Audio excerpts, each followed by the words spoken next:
Good evening, and welcome to another live stream with me, Edward from Games and Tea. Welcome to the first stream of the new year.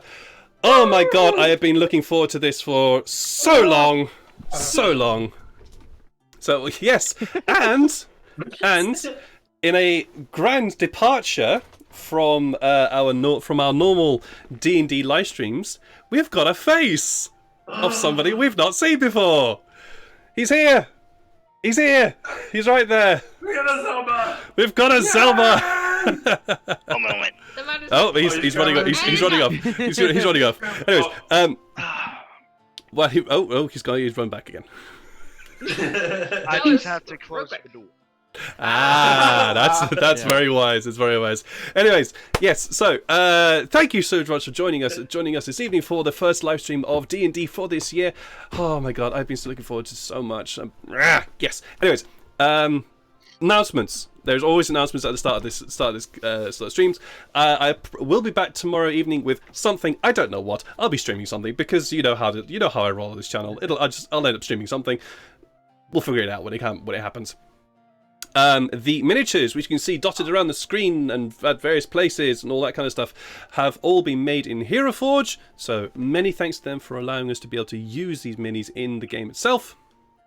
The virtual tabletop of choice is Fantasy Grounds Unity. They do not pay me. I am not sponsored by them. I just give them a shout out because it's a fucking awesome thing to use, and they're the best place to host maps, and D&D Beyond does not do that, so I'm just going to continue using Fantasy Grounds until another version turns up. So thank you very much to Fantasy Grounds Unity for providing us with that. And the music, which you can hear going on in the background, hopefully, and hopefully not being too loud. I might just turn it up again a little bit on the stream. There we go. So it's not too loud. Has been provided to us from Sirenscape.com, Tabletop.audio.com, Ian Grimm, Felsian Studios. I've been getting that wrong for ages. It's actually FelsianStudios.com, and Alexander Nakarada from Serpentine Studios. So many thanks to them for providing us with royalty-free music that we're able to use in the live stream today. As well as also fun sound effects from Sirenscape, such as this one. Ooh. Such as that. So many thanks to them for providing for and we've got a frozen Zelda. No worries. Oh, great. Yeah, that reverb though on my headset though. Yeah, funner. Anyways, was there anything else that I need to mention? No idea. Probably. Oh, yeah, there is always something else that I need to mention. Always something else. And that being, you can use your channel points to influence the game. So, if you look down underneath where you write where you write your messages, beside that, if you click that little button, you'll find the various different things that are available for you to use on your channel points, such as an insight check, which you can award to one or all players, or just me, because everybody wants to insight check the GM. You can grant a reroll, which can be used for anybody, including myself. That would be nice, please. Nope, do it. As well as also advantage and inspiration, which can be provided. We just lost somebody. Which can also be provided for any of our players, including me. Please, that would be nice. Hey. So yes, there's all that. I believe we just lost Zelma because of internet issues. So you're gonna have to cope with funny people in strange places for a little while. We also got sound bits. Yeah. There are also sound bits as well, which you can use if you desire it. I still have 39k. I'm not surprised. But and yes, you can also see there was a hype train.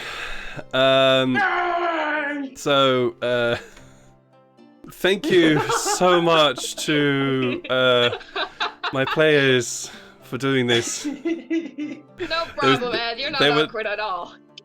No, I'm not at all awkward. So many thanks to them for launching the hype train and making me feel very, very awkward and not know how to deal with it. So thank you very much. Thank you very much to them. Oh, we just got frozen. There we are. Lydia just... I Oh, Lydia Frozen, wonderful place. Right, let's get this chaos on the road. Talking of chaos, the man himself, the myth, the legend, the chaos man, the one who throws all the punches in all sorts of fine directions and asks me to try and catch them, is Jeff, who from the Twitch channel Alhandrin. He usually likes to play his character of Tefari on this Thursday game, but unfortunately, Jeff is unable to join us because life, work. He's got to pay some bills, so yeah, life got in the way. So. Damn it, life! But we do wish him all the best and hope that he has a wonderful day at work today.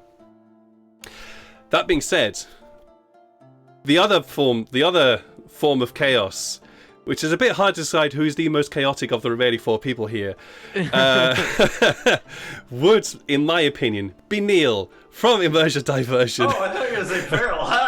No, Farrell is not. No, Farrell is not chaos. You are definitely Age of Chaos. How are you doing, sir? Please tell us a little about Sykes. Yes, I play the Wood Elf Sykes. He's a ranger and also a rogue now. And currently searching for his family. He will do anything he can to defeat those drow that took his family. Yeah. Yeah, lots of chaotic things happening other than Tefari, but you know, we'll see what happens. You just go along with Tefari now and then. Yeah. I'm not good at explaining my character when I'm put on the spot. I do this all the time with you. You know it. You know it. You can come with it. Beside them, we have the most wonderful, the most lovely, the most talented Lydia. just blowing up your head here. Who's playing a wonderful, stereotypically French, if you excuse me for saying this, tiefling in the form of Janai. How are you doing, Lydia? And please tell us a little bit about Janai for us. I'm good. How dare you bring up French stereotypes, Ed? Come on. Hey, you're the one that described it, not me. So I didn't say anything. That was before stream even started. I'm good. I'm looking forward to playing Janai again. She's made a big old breakthrough religiously, so I'm ready to head down the complete absolute zealot path, be a complete weirdo about it. So great. It's hard, And right? also, murder people with swords. Yay. It's gonna be interesting. It's actually gonna be interesting as considering where you guys are right now. So that's gonna be fun. Well, as you can see, I'm fairly hidden. You are pretty hidden. What is going on, bro? Why? We finally That's- got to see your delectable face. That lamentable sound that you just heard is Zelma, who does play Illyria. Zelma, would you like to give us a little intro to Illyria before you try and sort out the camera? Yeah, sure. Illyria is a failing, an F failing from a Mind Flayer empire that uses them as slaves. She will and have a meltdown of anger once she sees them, but hopefully she could keep her act together. I'm too busy trying to fix the camera. No worries, mate. I imagine that she would have a meltdown if she were by herself, but she's with some people whom, well, some of them she trusts, the others not so much. But I imagine that those around her will at least help give you what you need in order to stop yourself from completely and utterly melting down and wanting to destroy the entire empire. And last but not least, sadly we don't have him on camera as we have had him in the past, but we have the wonderful Sean, who is also playing the most wonderful, cuddly, naive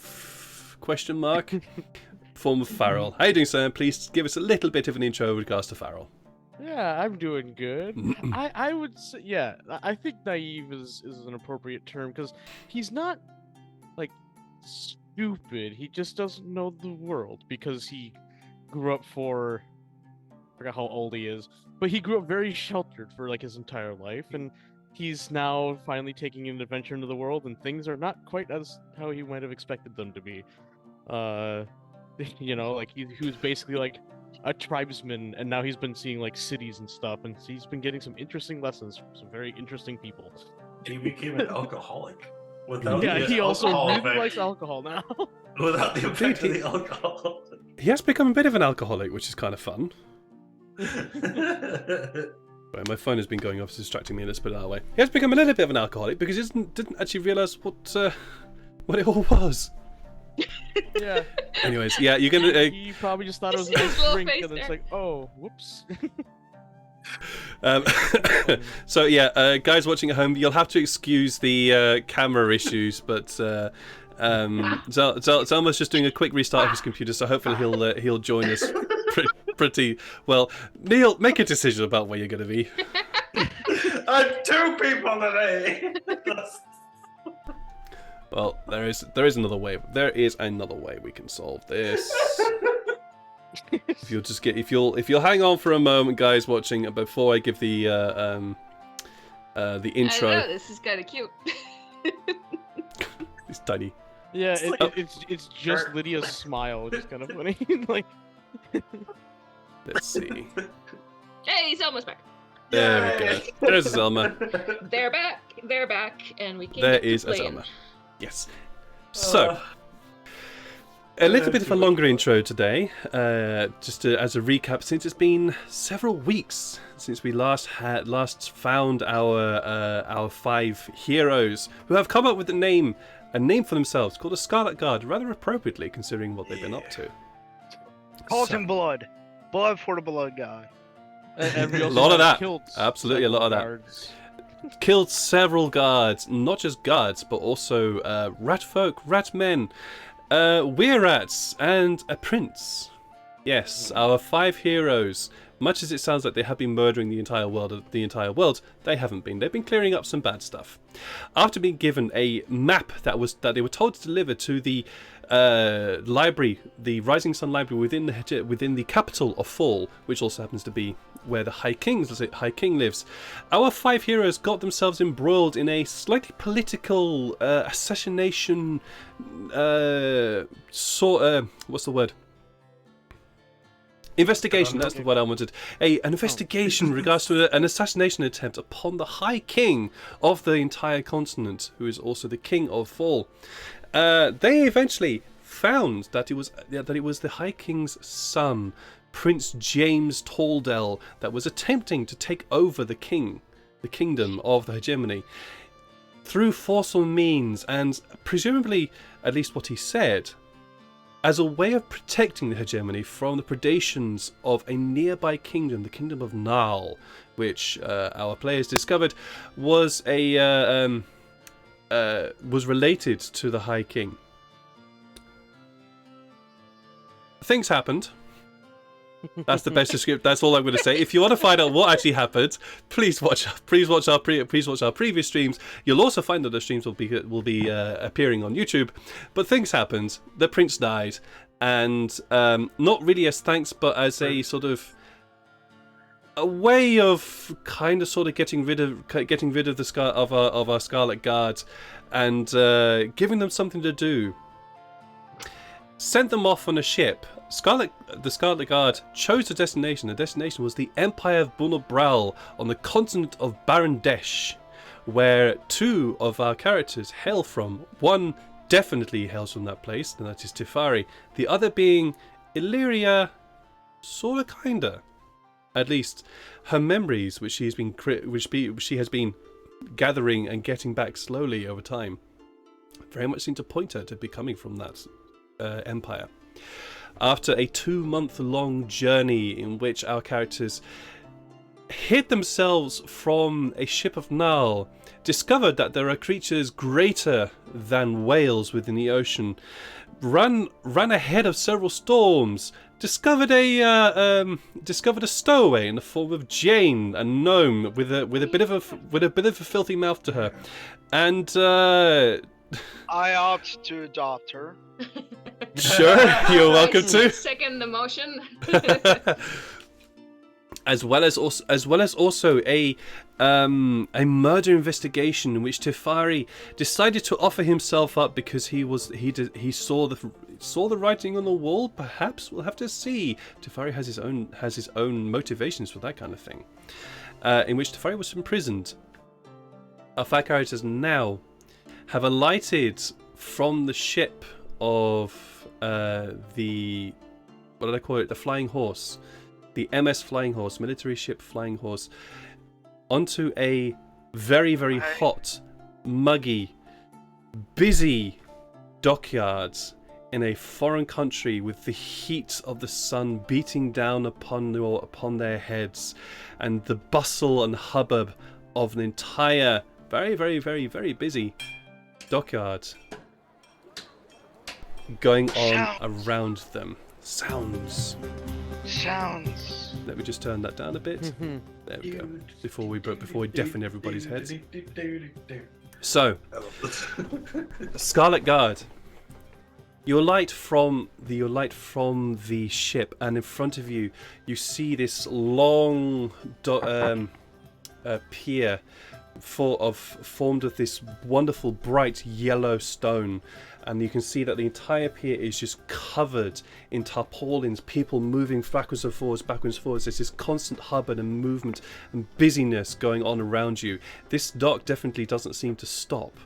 And as you alight, several of the dock members, you very quickly just get a glance at, dressed in very loose-fitting clothing, leap to their feet and run towards the ship, tying off ropes and taking off all supplies, already bringing up new boxes and barrels ready to supply the ship for its onward journey wherever that is going to be. You see colours of all sorts. You see reds, you see whites, you see blues, you see many characters, many of whom appear to be tabaxi. Although glancing around, you do see elves and dwarves and the occasional human scattered among the crowd in front of you. Many of the people you notice seem to be wearing very, very simple clothing.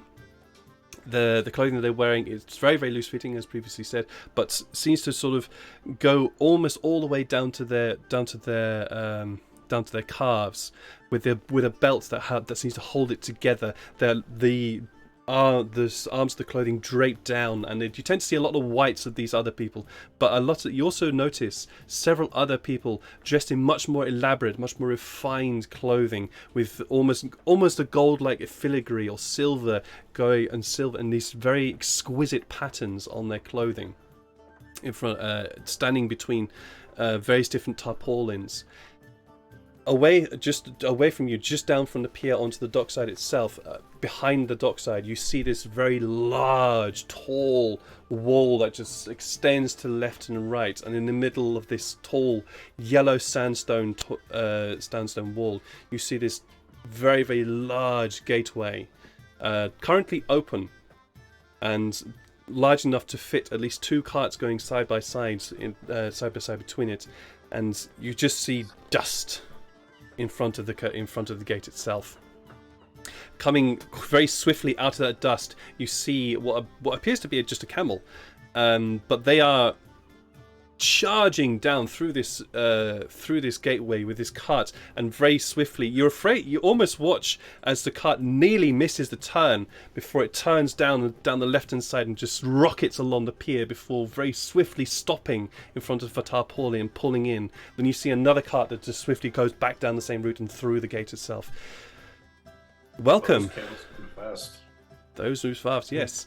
Welcome to the city of Vitian. I thought we were going to see a camel crash for a moment. I was like, it is one of those things that you definitely get a sense of when you watch what's going on. The camels just seem to keep missing each other. You always just seem to miss each other the entire time.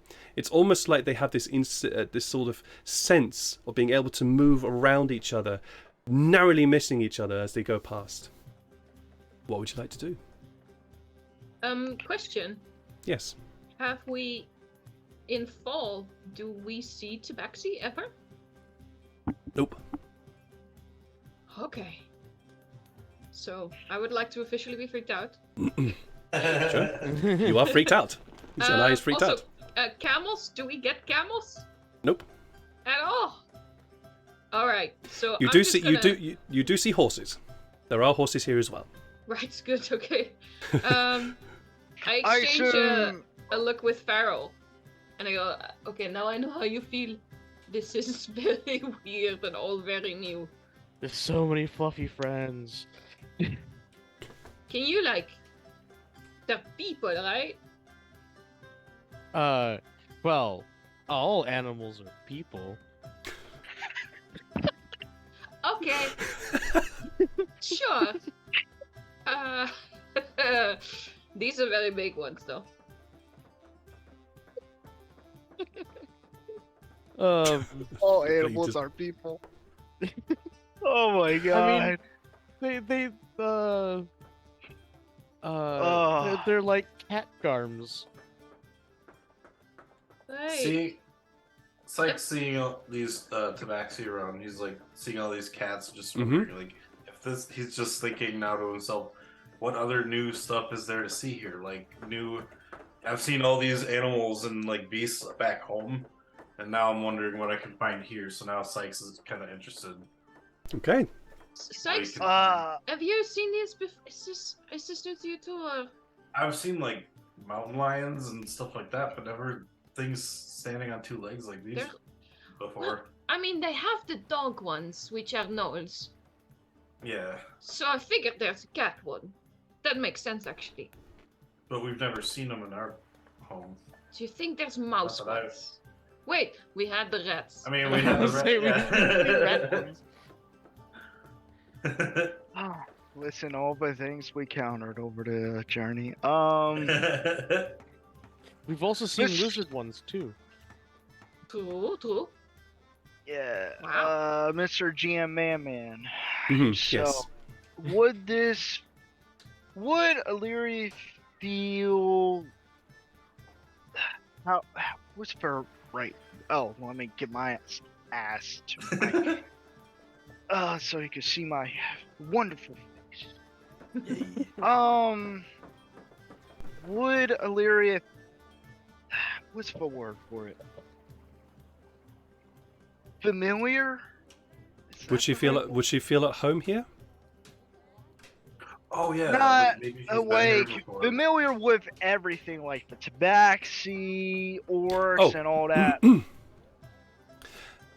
Considering her loss of memory, it's definitely a case of that she doesn't remember that there are tabaxi, but she feels at home. Like, this feels normal. So I imagine her just smiling. Yeah, Like I can see that. she just arrived at home, but not necessarily where she is from, but her home continent. That's Yeah. what- I don't think I've seen Illyria do that before. Actually, I say that to Janai, like I was kind of pointed out. It's like, I don't think I've ever seen that. Good to see, though, huh? Tefari also Tefari looks. He is a lot quieter than he normally is. I mean, Tefari has occasionally had moments of silence anyway, but this is definitely a moment of. He is not saying anything, and he's looking around a lot. Could you all roll me a perception check, please? Kind of want to point that out too, and just be like, I haven't seen I'm going that to get either. a watch. All right, Fate, come on, give me that nat one. I already rolled up natural. First roll of the new year. 19. First roll in the new year. Oh. Got 19 and 11, Fucking 8, 6 today. 17. Okay. The So, best perception with one of the worst rolls. almost, yeah. Alright, so, Janai, you don't really see this.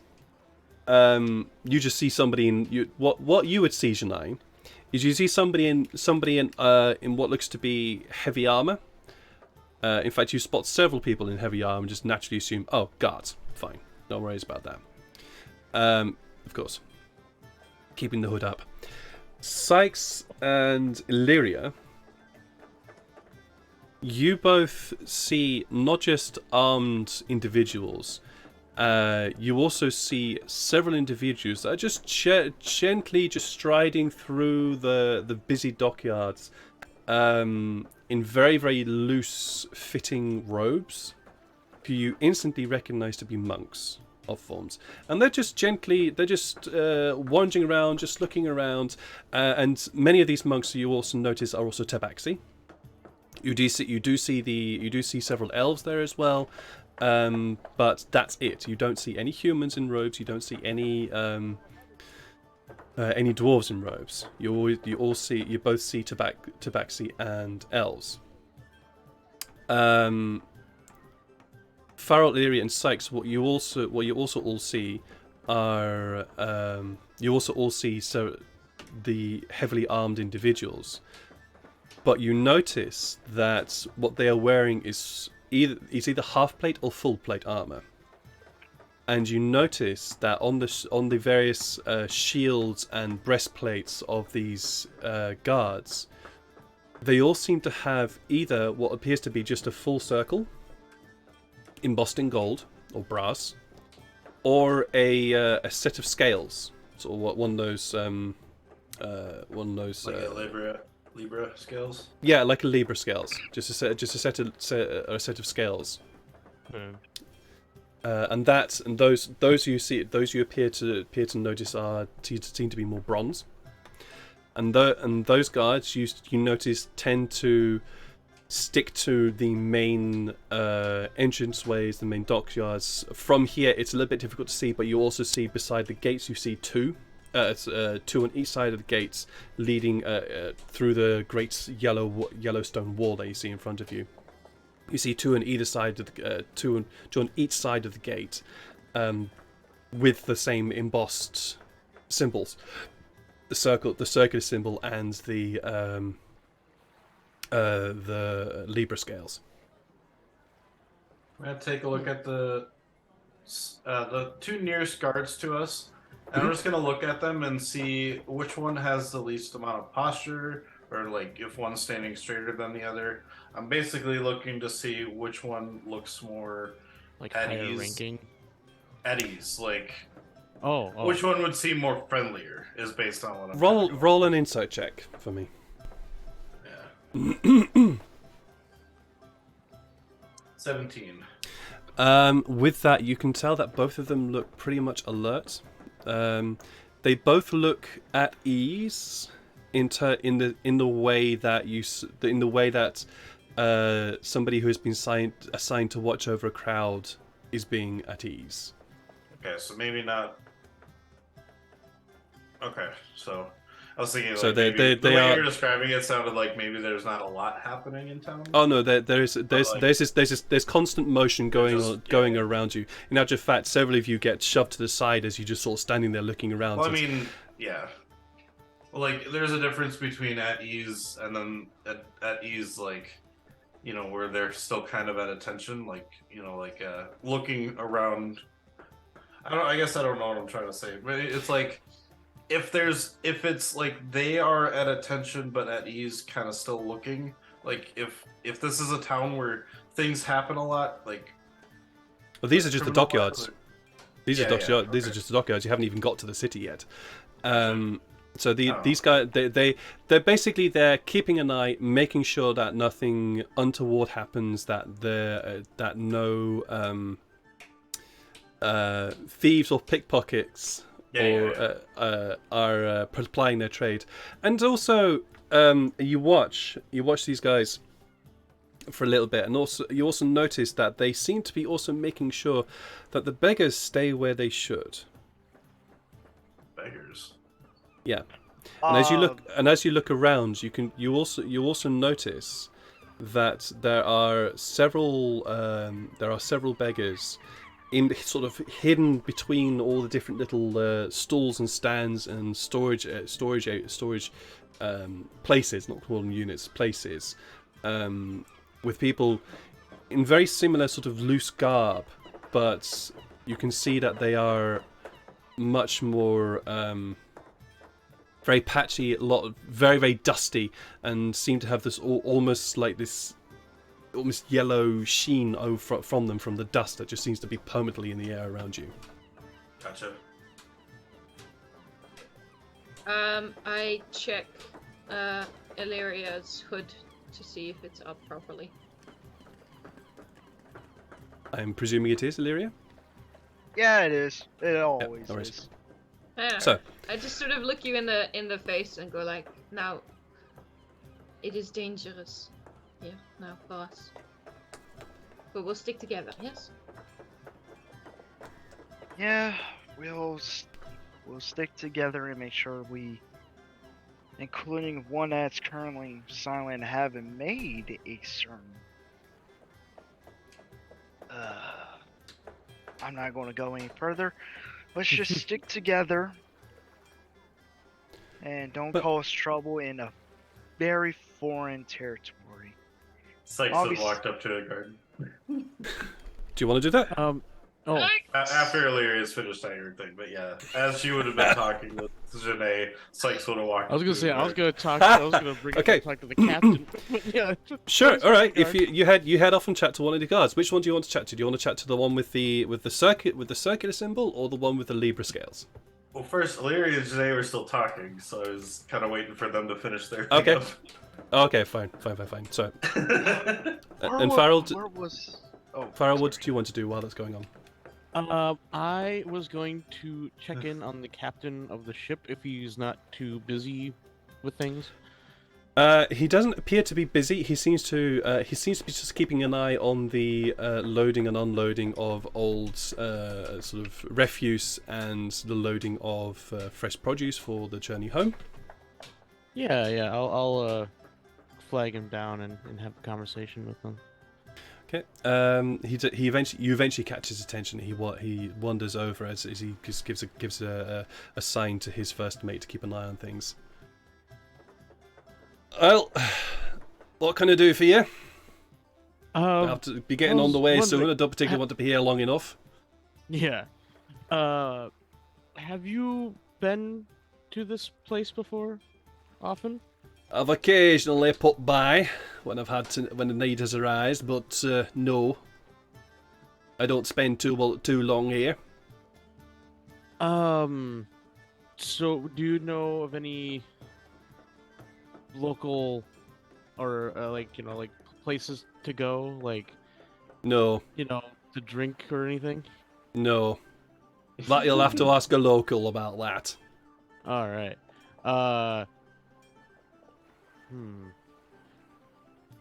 What about important buildings? I imagine that the important buildings will be in the city, behind the walls. Okay. Hopefully some of the other people that are here will know what to look for in Aye, that case. aye. You might want thank to. you. Well, look, obviously you're a bit of a fish out of water here, so I'll give you a hint. I'll give you some advice. Don't go insulting religion. Try to avoid as much talk of religion as possible. Otherwise, you'll be here. Otherwise, you'll be there forever with somebody expiting the virtues of this, that, and other god to you.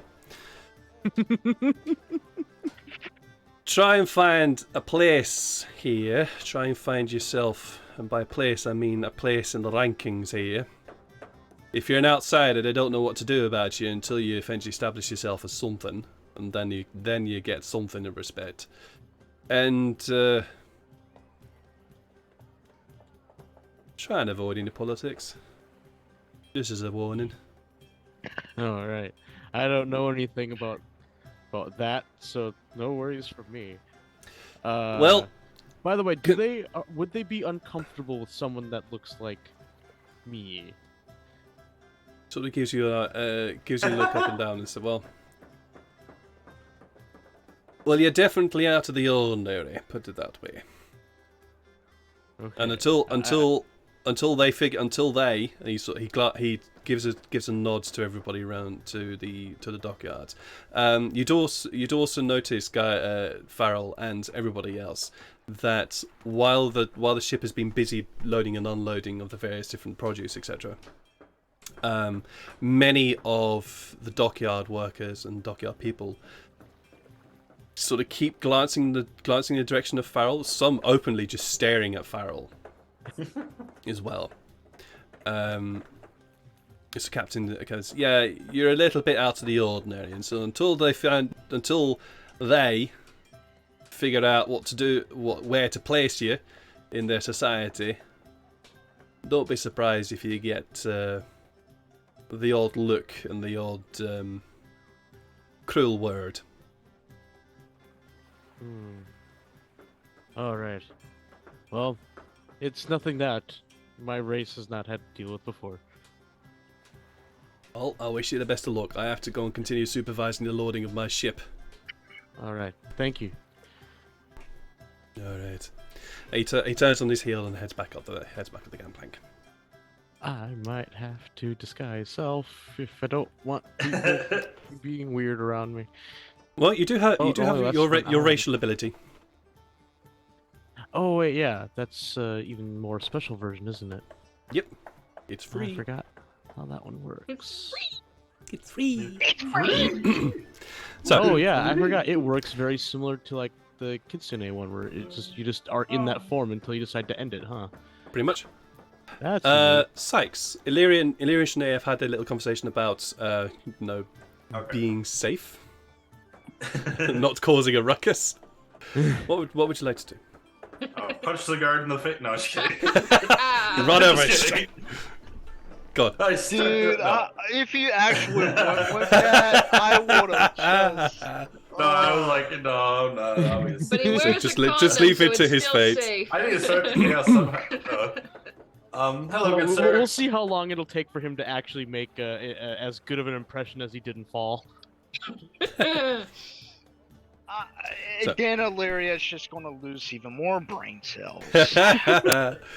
So you head over to the guards. The two guards that you head over, one are a pair, and you notice that the heavily armored individuals all seem to be working together in pairs, whereas those in monks' robes appear to be by themselves quite a lot of the time.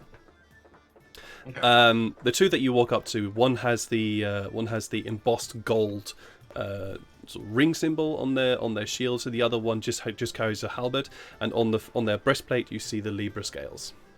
Okay. Hello, officers.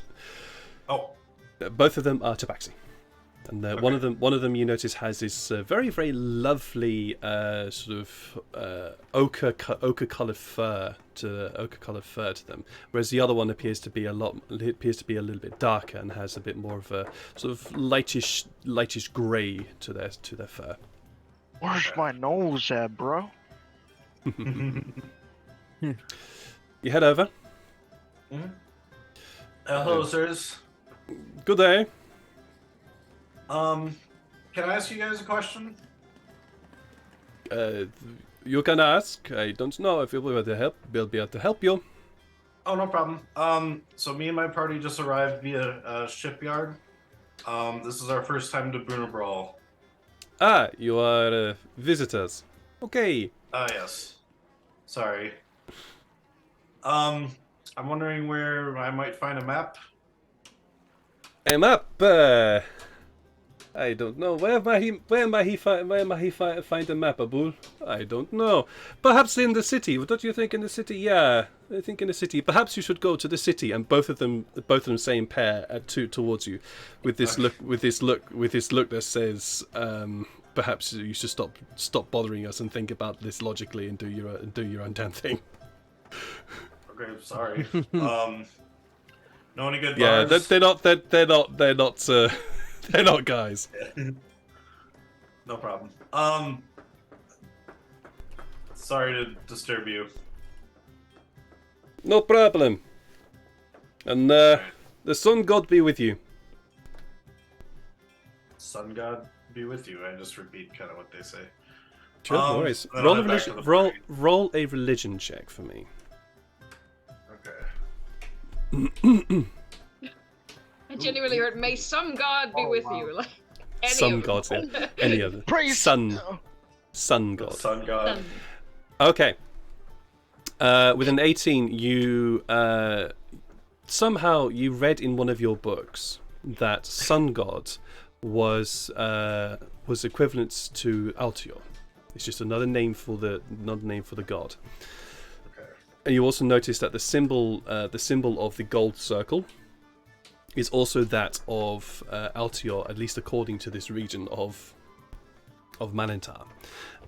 You also, in passing, were able to learn about the gods of trade and commerce, often celebrated by those within that, and often pray. Those that celebrate this god tend to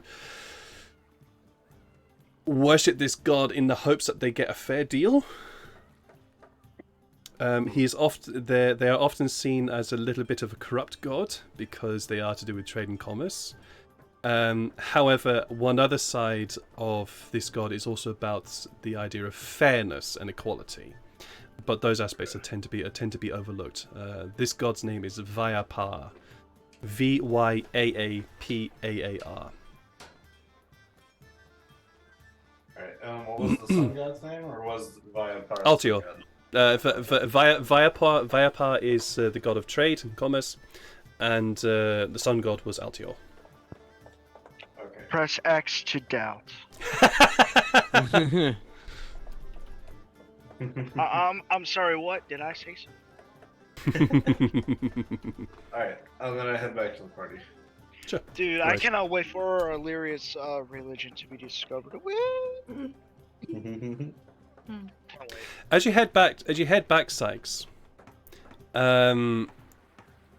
darting across to you from what appears to be the cover of a tarpaulin, you see a very short human. They have very, very tanned, leathery skin, very clearly spent from spending days and weeks outside in the air, in the sun and the rain or whatever other weather that exists in this area. And you notice that they're not dressed the same as all the other dock workers. They seem to be wearing this very, very short, tattered blue tunic, and very, very baggy white trousers, and with these almost sandal-like shoes under them. Everything about this person screams beggar to you. And he runs up to you and says, "Excuse me, sir. Excuse me. Hi. How can I help you?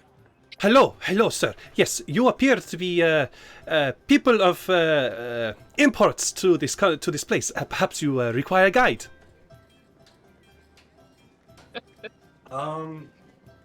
Insight check to see if he knows what he's talking about. Go for it.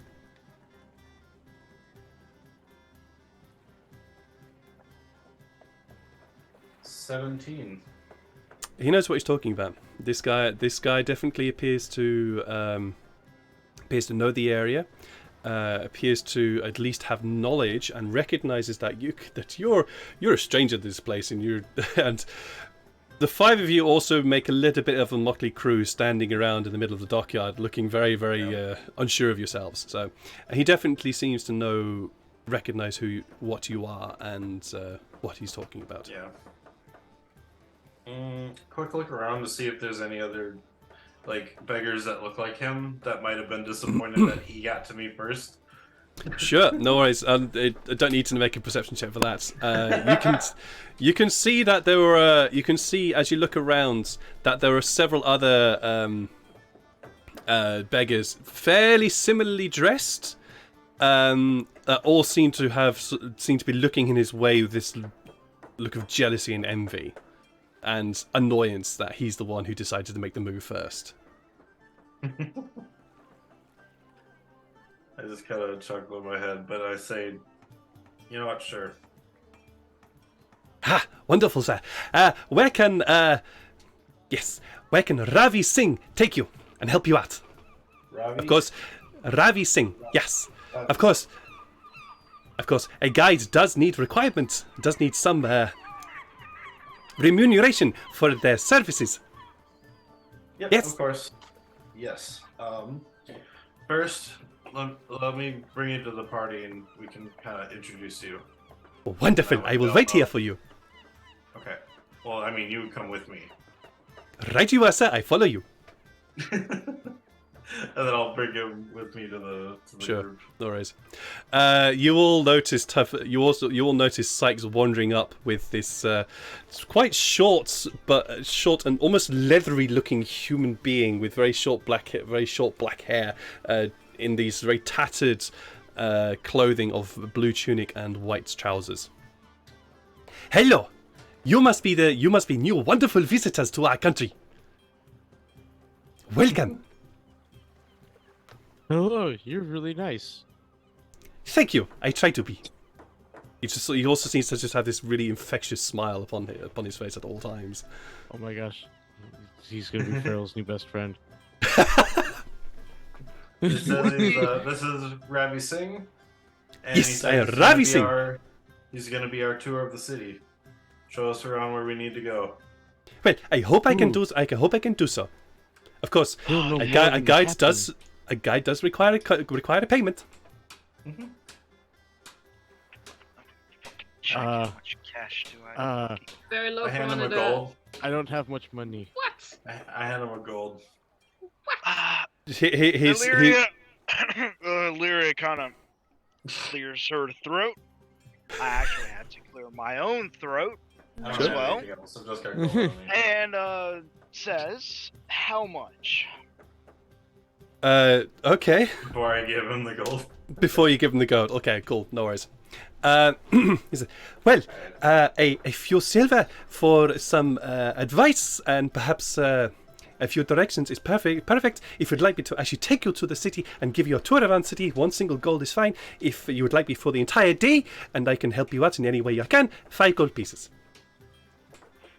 She looks at her crew and says, should we take advice and directions, have him do a single tour, or have him all day? I think we just really need him for the maybe 3 major places. We need City Hall, bar, and a sleeping place. Oh, and the marketplace maybe, so maybe 4. His grin widens at that comment. How about Oh. we pay a little up front, a little after? Yeah, I'm not Yes, for that. for friendly service. You're having this discussion in front of him? No, I'm saying it to his face as much as I can because there's a hood in front of mine. Sure. He looks up to you. No, sorry, all or one, all or nothing. All or nothing. What was the first one again? 2 silver for advice and directions. I go back to my thing, and you go back to your thing. All or nothing? We're not interested. And I poke everyone in the ribs like, we're not interested. And then I move away in an attempt to lure him out. Okay. I mean, I guess technically we can find our own way too. It's just a matter of We are Sykes. trial and error. So Yes. This man asks too much. We are not interested. Okay. And now we are walking away, right? Right. Yes, we are. My prices are cheap for here. You'll find out.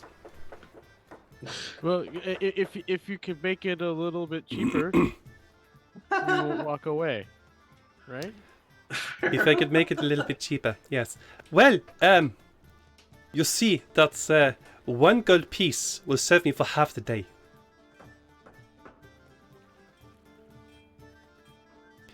I Well, see that none of you know this city. This city is Vitian. This city is the city of traders. I That look at means- Safari. Tefari is he's trying it's almost like he's trying to avoid being seen. Mm-hmm. And he seems to be paying a lot more attention to the monks and the guards dotted around the port than to this guy. And he just sort of he seems to be sort of just nodding along with whatever you decide. Oh, man, I'm not sure where to go with this, honestly. I look at Sykes and I go, I think Yes. we pay enough for what we want right now, and if we want more later, we can pay more. Does that sound alright, Ravi Singh? Pay what you want for now. What is it you want? Perhaps I can adjust my price once I know what you want. Yes? Sound fair? We need to find a place to stay, I can definitely help you with that. and someplace clean. Not something nasty. You see him sort of look around as though he's trying to think, and he goes, I think I can help you with that too. Anybody else want anything else? I don't know. Place to stay for No. now is fine. Yeah. Like to sleep not on a moving boat. That'd be nice. Then again, I Would wouldn't you like me to staying take you out there, till- or would you like only directions? Take us there. Okay. Then, let us call that 5 silver. I take you only to the place, and then I leave. Okay? What did Lyria do it? Or is she gonna... Only 5 silver. Like, She is not a monetary type of person. What do you want to do? Ah, fuck it. I'm gonna reward her with this infectious, can I split 1 gold into 10 silver? Sure, go for it. Oh, yay. Okay. Oh, I was about to give him, like, straight up 1 gold. Okay, If so you I'll want give to him- do You it... guys have never give heard him about 5 hustle, silver. have you? I don't know. Carol hasn't. It takes too much time. You're gonna be cheated I out have of your an money in excuse. 3 days in this place. Honestly, This is of robot all, for Rengi. honestly, of all you 5, I think Janai is the only one who's actually the one who would be shrewd enough to have a hustle. Well, Honestly. I would be shrewd, but Illyria is not a monetary type of person. That's what I mean. I think Janai is the only one of all your characters who would be the one to have a hustle. If anyone yeah. starts handing this guy some silver, I'll let it happen. If I see gold anywhere, I'll slap it out of their hand, I swear. Alright. Sphinx is gonna hand him Well, no 5 worries for me. silver. I don't have any gold. So, but Sphinx tell hands me, 5 silver. 5 silver. Okay. Yeah. Okay. Perfect. Wonderful. I have a task for you. I have been paid. So now, we have 2 ways to get to. Well, we have 3 ways, but one of them is kind of the same thing. So maybe 2 ways. 2 ways to get to the city center. That is, we can walk or we can ride. Which do you want? You will have to pay for the ride yourselves, but walk or ride. I think I walk don't is mind fine. walking. I'm up for some exercise. I need it. Okay, wonderful. Follow me. And he just simply turns on his heel and starts walking very quickly. Surprisingly quickly for such a wiry, short-looking man away from you. Oh, Illyria Oh. just keeps up with him. Nice. Nice. All right, so the 5 of you are led by Ravi Singh through these great, large gates. These gates, for one, when you actually get to see them, once going through them, you see how decorated and embroidered and embossed with various different types of woods and metals. And at one point, you're pretty sure you can spot pearl within these gates, but they're not just grand. They're also massive. These gates are designed to hold back cannons, as it were. They're really thick. They're large. They don't look like they're going to move very easily without the help of several people. As you go through, you notice that the guards definitely keep an eye on you as you go through. Seeing as the 5 of you are quite outlandish in your appearance and seem to be kind of unknown to them, so they definitely keep an eye on you to go through. I just waved to him. They look at you. Once you are inside the gates, however, Tafai just he says, hang on a minute, and he darts off the road and gets into the shadow behind the gates for a moment. He just says, just wait here for a moment, please, just wait here. And darts behind the gates. And then after a little while, he comes back in a completely different guise. Ooh. Where is he? Let's turn him Yeah, away. it's a It's Alright. actually fire. really funny because I was Don't- just about to do the same thing. What? Ooh, he's wearing his thing. Yeah. He can't. He That This can't. looks awesome. He can't. Also, He don't think can't. for a second that I left that guy alone. Like, he darted behind the gate, I stood watch. Yeah, Instead no, of watch course, now is what absolutely, I do. absolutely. You know, when Tefari called this thing, Ravi said, "Well, I'm yours. We should really get a move on, but I'm yours. We all wait here." But he comes back and you notice that he's completely covered. Face is barely visible except for his eyes. You notice that the clothing is still rather well tailored, but it's almost impossible to see him. The heck is he holding? He's actually technically holding a banner, but that's the banner you can see in the top right-hand corner of his. Oh, gotcha. Mm. Okay, cool. I was like, whoa. Ravi doesn't. Ravi doesn't make any comment about this. He just simply goes, "Right, we are done. Let's move on." And he turns back in his heel and carries on walking. Ooh.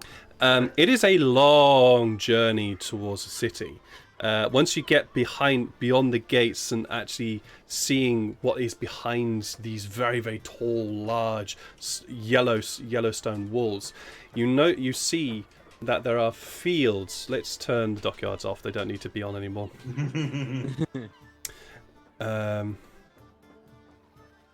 We'll keep the music on though. It's kind of So, appropriate. hello, I'm back with a Yep. cat. With a cat. Yay. Oh. With the tabaxi. With a tabaxi, yeah. You do. You notice. It's not even notice. You see that there are just vast fields beyond the wall here, of many different colours, many different grains seem to be growing here. Some you see are still growing, they're still green, whereas others seem to be this beautiful, ripe yellow or orange or brown coloured. And you can see many, many, many people just out in the fields, working and harvesting and planting and sorting out the fields of grain that are growing here behind the walls. You also see ahead of you in the distance what appears to be this almost dome-like city with all these very tall, bulbous-looking domes that seem to glitter from this distance as you are walking towards the sun. At some points, just glancing off the dome straight into your eyes, blinding you. It's really it's very, very impressive, and you can see that a lot of this city is very opulent. Just from here, you can see how glittery it just seems to be. But the one thing that really dominates your eyes, or dominates the sky, the view in front of you, which you weren't able to see due to the angles of where you were standing, is this immensely tall structure. It just seems to sort of spear up into the sky above your heads, very close by to the city, but still outside. It seems to be, from this distance, a little bit difficult to make out, but it seems to be made of this stone and metal materials. And then way above, you see these sort of gantries that seem to spread out in an almost X-like form above your heads, and then and then from those gantries, these small struts from both sides, and then up, docked is the best way to describe it. You see what appear to be ships, just up against each of these struts, and as you watch, you see one of the smaller, shorter ships very slowly break off and away and turn off in a easterly direction over your heads, and then speeds away quickly away from the structure. Whoa.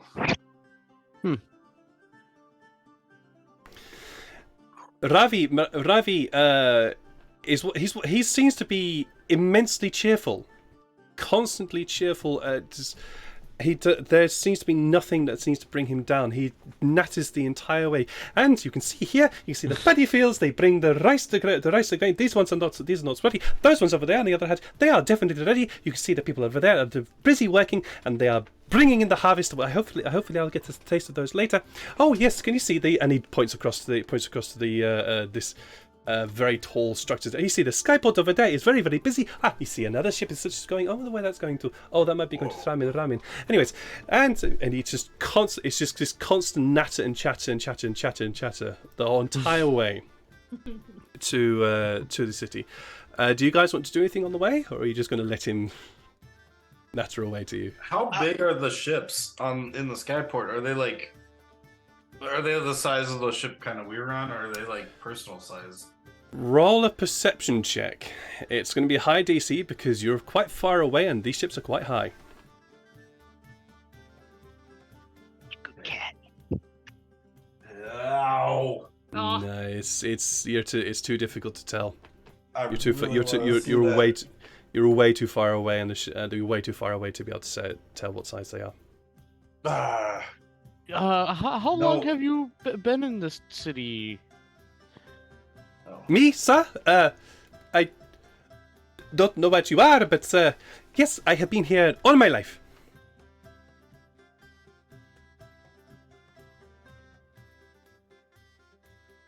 Oh, well, you definitely seem to know quite a bit about this place. And you're quite friendly. Where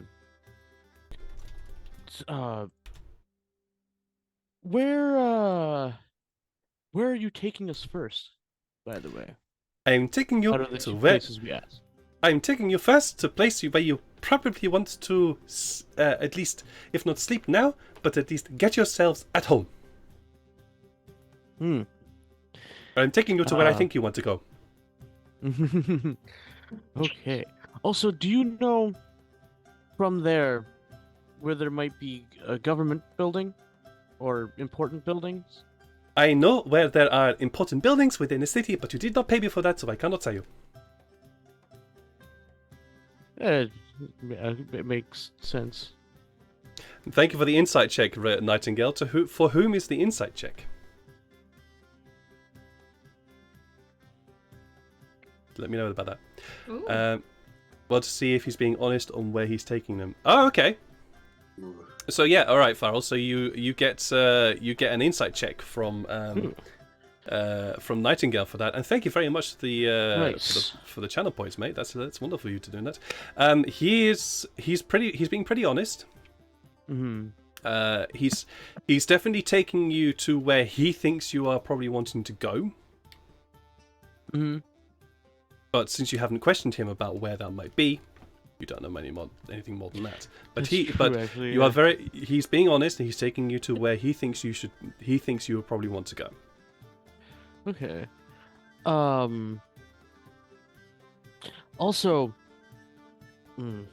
probably need money for that too, huh? Catch on quickly. I was gonna ask you where you can go to like get stuff, but yeah. Well, maybe I just keep him talking then. Do you know any interesting stories? Interesting stories? I know many interesting stories. Which would you like to know? Stories are for free. I don't know about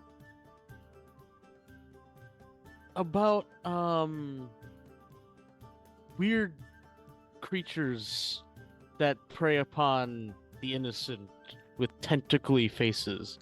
Anything like weird like that?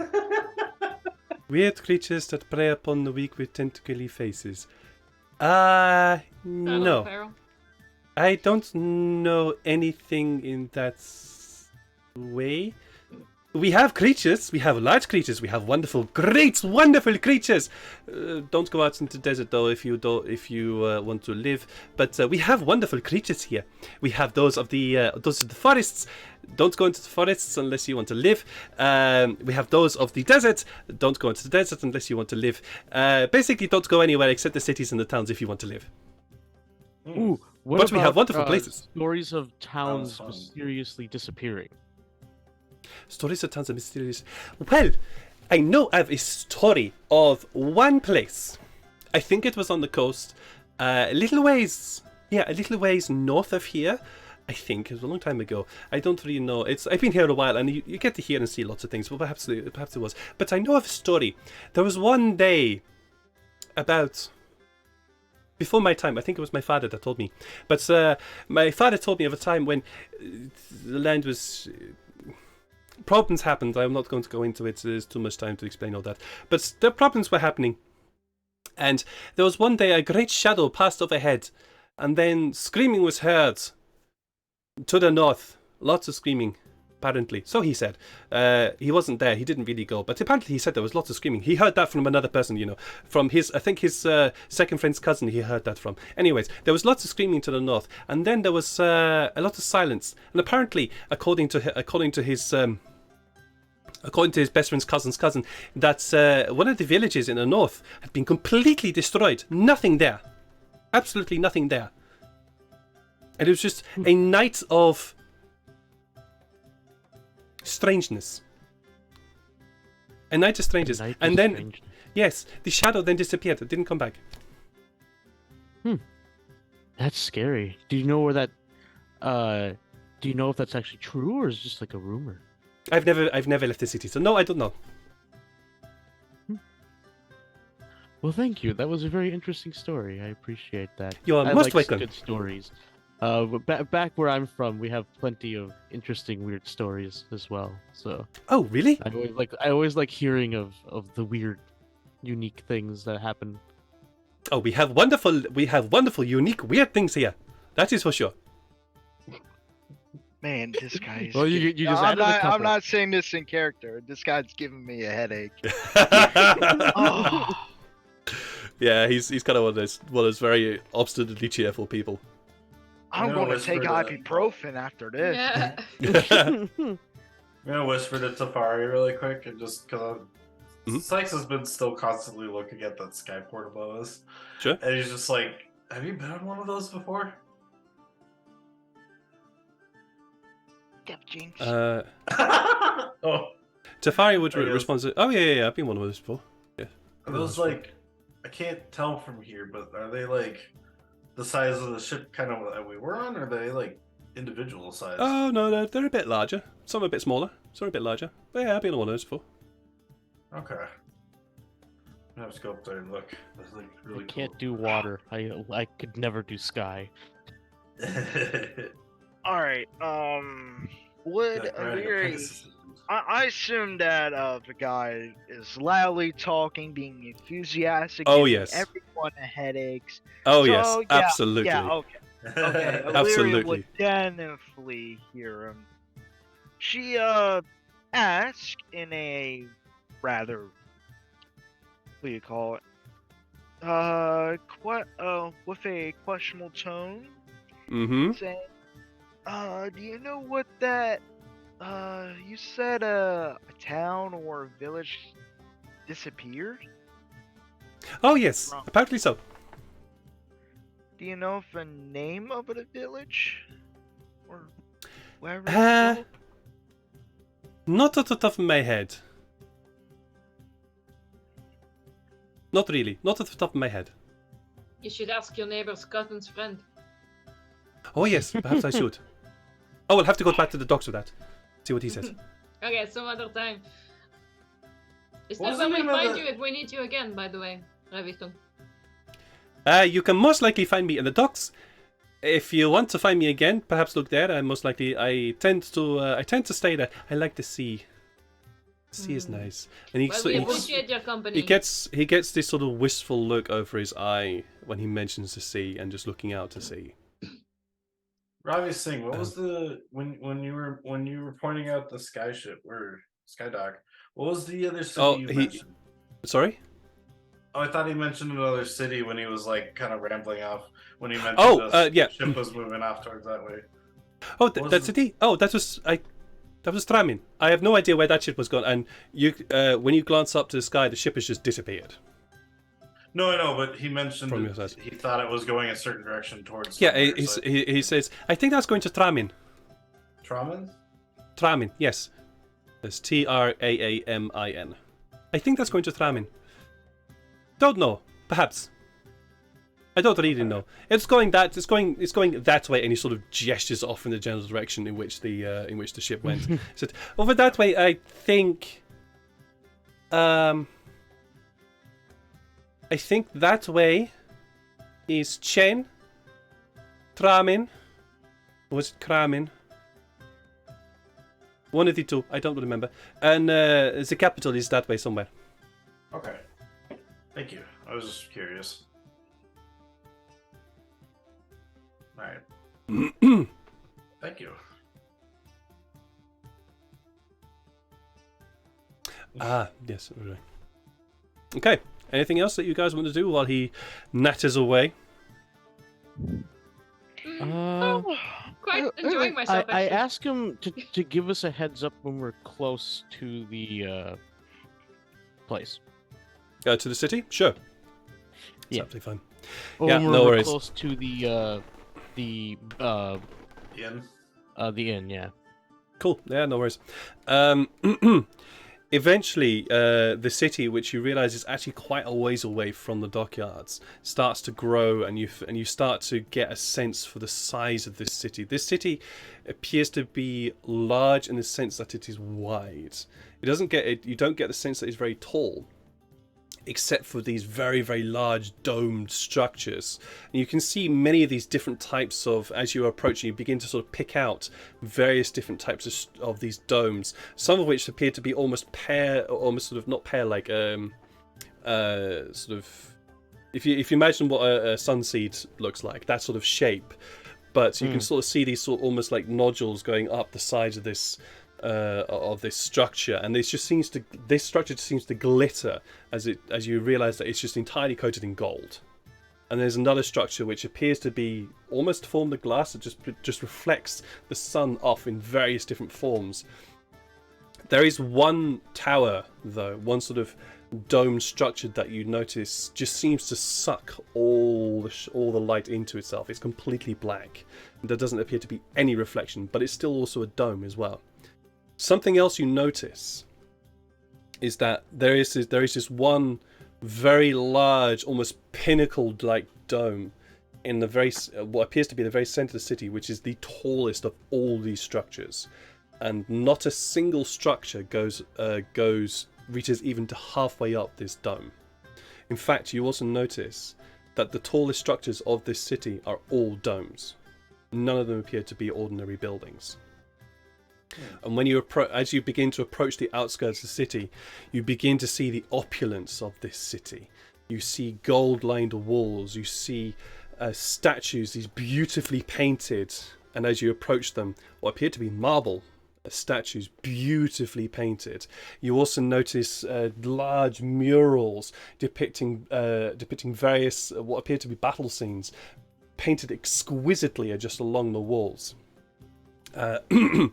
Ravi really cannot help himself. He just keeps nattering and chatting, and is even as you're going, he can't help but give you a bit of a tour as you're walking, really. And for example, as one point you approach statues. Ah, that is the statue of Abul Singh, not a relation. Don't worry, Abul Singh. Yes, he's a wonderful. He was. I believe he was, according to my brother, he was a what was it? He was a commander. That was it. He was the commander of the forces of Bunalbral. He was a leader who helped relieve us from the oppression of the misguided people to the north.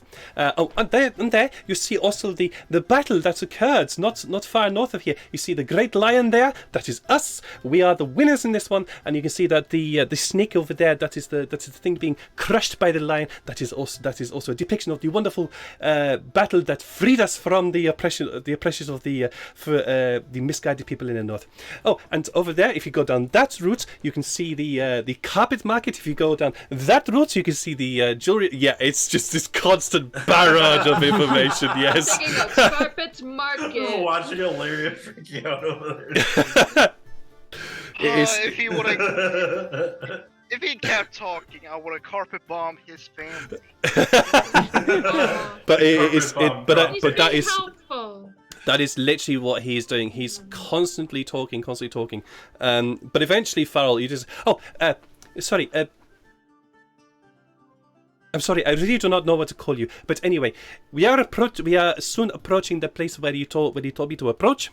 I am bringing you. You're going to like this. I'm bringing you to the Carpet Merchants Inn. Carpet merchants. Yeah.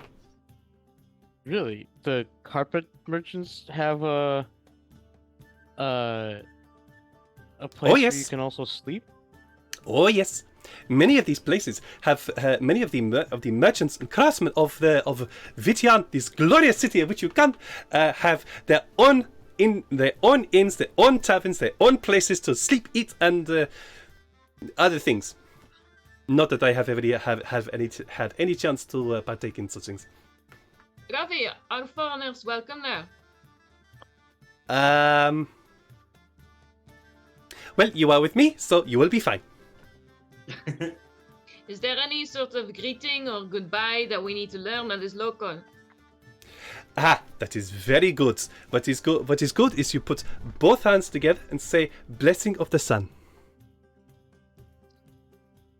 To everyone, or are there people who don't like blessing of the sun? Do it to everyone for safety's sake. Okay. You are foreign. Yeah. You are foreign here. Yes, You yes, are yes. people who don't know. So, if you say blessings to the sun, you will always be safe. Right, because the sun is very important. That it is. Thank you very much, Ravi. How much longer until the inn? We have possibly 5 minutes more. You're our friend. Thank you very much. You are Good most welcome. You have paid me for the inn and somewhere to get better or feel better. So I am taking you to the inn and from somewhere to feel better. Thank you very much. As you are walking, please roll me a perception check, everybody. Yeah. God damn this fucking guy. I like him. I don't see what your problem is. He's a I don't know fucking why dude, he I reminds me like of a him. very specific character. I in the like Elder him Scrolls games. too, but the way he speaks is killing me. Thank God I'm not playing as the next character, because Oh. she would just shut him up. He does have quite the expressive accent. Where is Teferi? Perception, right? Yes, Yeah. please, perception. Yeah. Yeah, Alright, I I'll just roll figured if you will. Illyrius.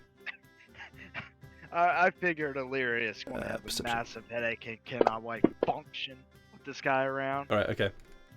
So, Sykes, Illyria, and Tefari, none of you pick up on this, but Janai and Farrell, you're following Ravi through one of the streets, and you begin to notice that the streets are getting narrower and narrower and narrower, and they do get narrower and narrower, and you also notice that you tend to be walking upwards a lot of the time. You tend to find that you are actually walking upstairs even more, and eventually you get to a point where it's kind of like, oh, you're now looking over the city, over parts of the city, but even then you still got far above you to go before you even reach the pinnacle of the city. But as you are walking through these narrow corridors, you both pick up on a scuffle down one side, very even narrower passageway. As you glance down that passageway, you notice 3 men in robes of various different colours, and they all appear to be just going to town on this figure on the ground. Like attacking? Yes. I put my hand on Farrell's shoulder and I steer him ahead after Ravi. I'm going to encourage Sykes, him to ignore yeah, it. sure, no worries. Sykes, you don't see this because you didn't see it. Oh, right. Sorry. It was only Janai and Farrell. Right. But yeah.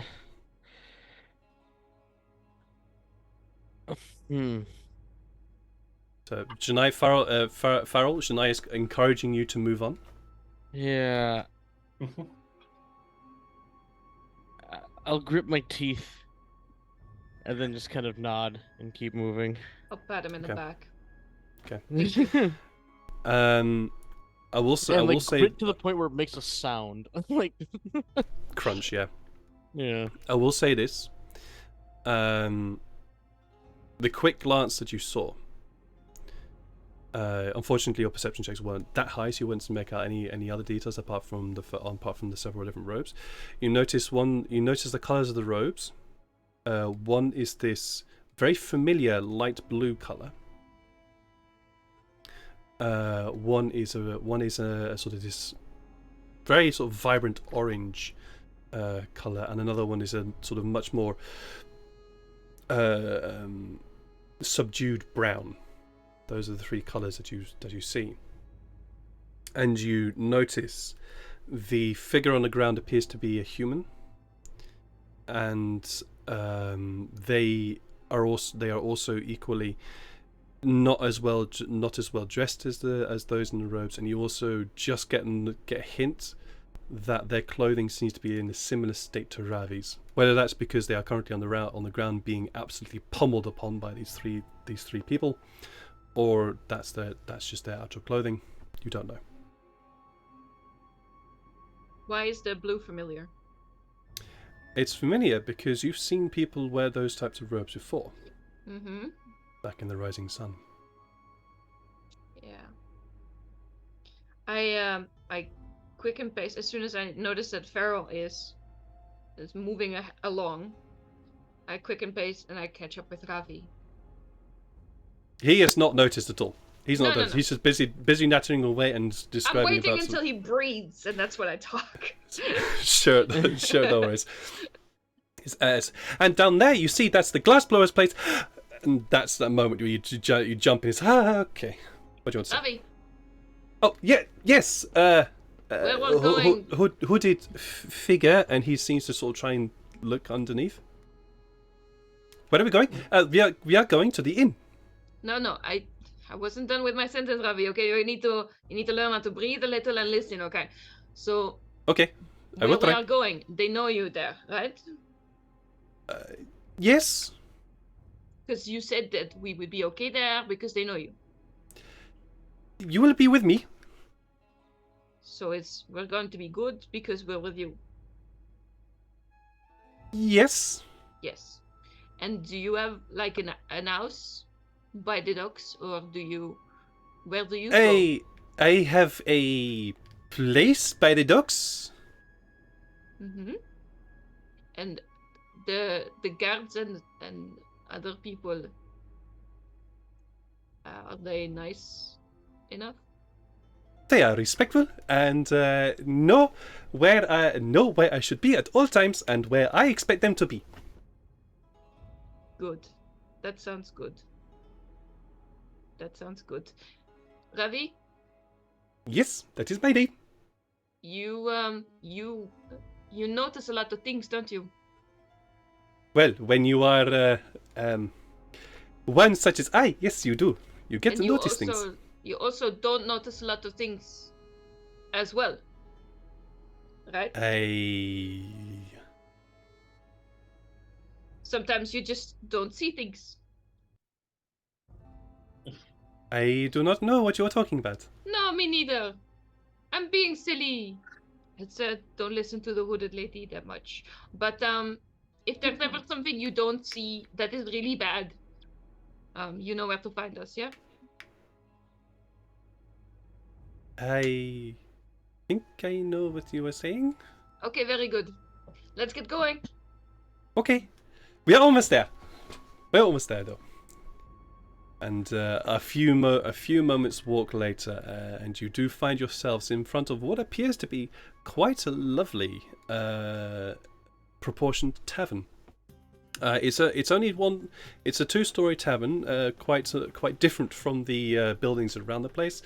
But you see emblazoned, well, not necessarily emblazoned. Actually, you can tell that this is the carpet maker's tavern, because the outside of the tavern, where you would normally expect to see stone, is just this beautiful red and yellow not embroidered, but red and yellow carpet. If you imagine sort of the old Persian carpets, with that sort of red base color with the yellow and the black and the flower and bird designs.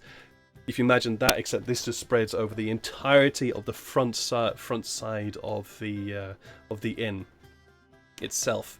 You notice that the stools, they are stools, but they are also carpeted for whatever strange reason. But when you sort of touch the stools, though, even though they are carpeted, there is this very gentle, really soft, almost velvety quality to the stools themselves, which almost make you kind of look forward to sitting in them, almost, even though they're only stools. Ravi gestures to the end and goes, "Welcome to the Carpet Maker's Tavern." He proceeds towards the door, grabs the handle and yanks it open.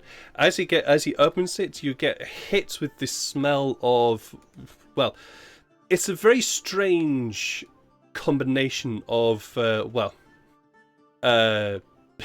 unwashed bodies, unfortunately, so sweat, which you're going to get everywhere in every tavern, but you also get this sort of very almost musty smell of this, like, the same sort of smell that carpet has when it's been trodden over for a long time. But that sort of smell that comes out.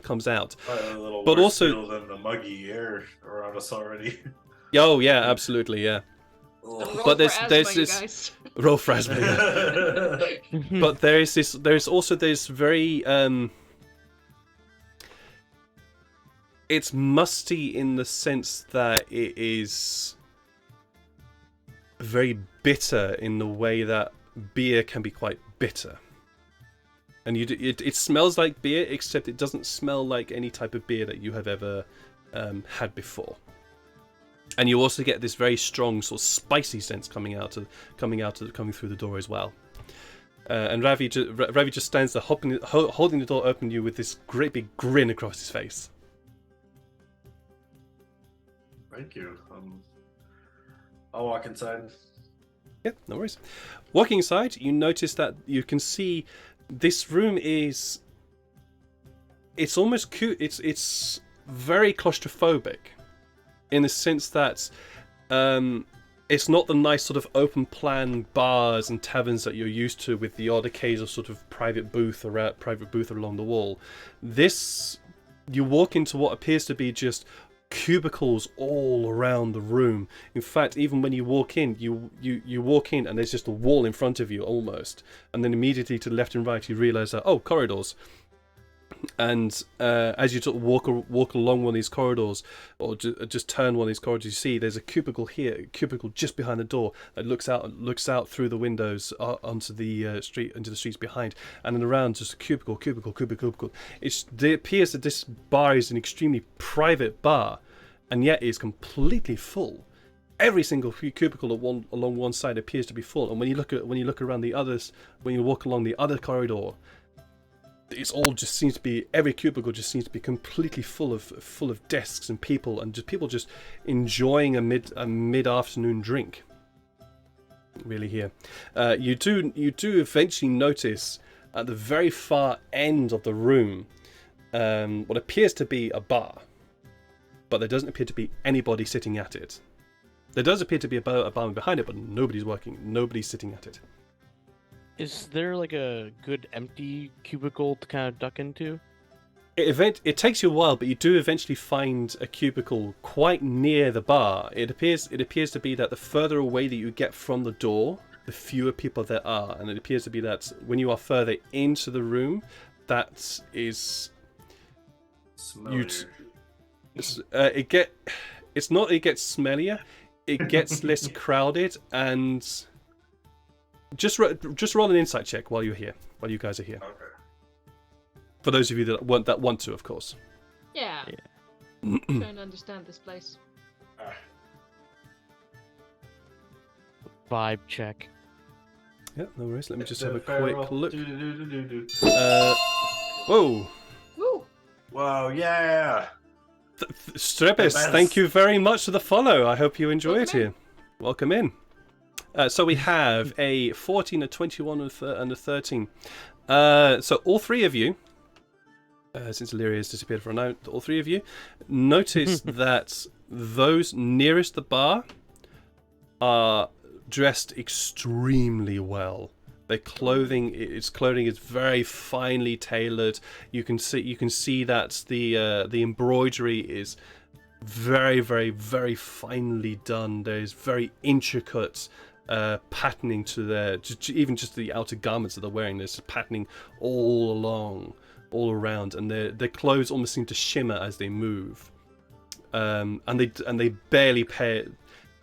Even though you are strangers and you have entered what is somebody else's domain, as it were, they sort of just glance up at you and then barely pay you any other attention apart from that. And as you move further into the bar, you notice that the clothing gets less and less and less ornate and fine, to the point that in the back of the bar you find that you're among almost commoner-like clothing, but even that clothing appears to be fairly well kept.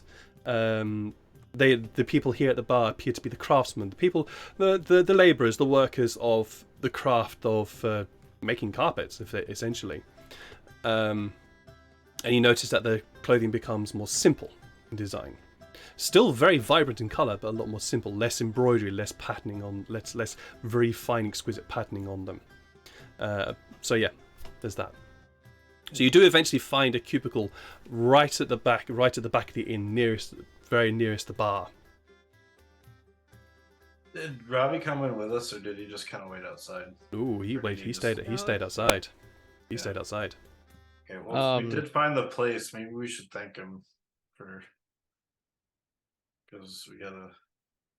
You look around and you notice that Janai is no longer there because she's already back at the door. Sure. Oh.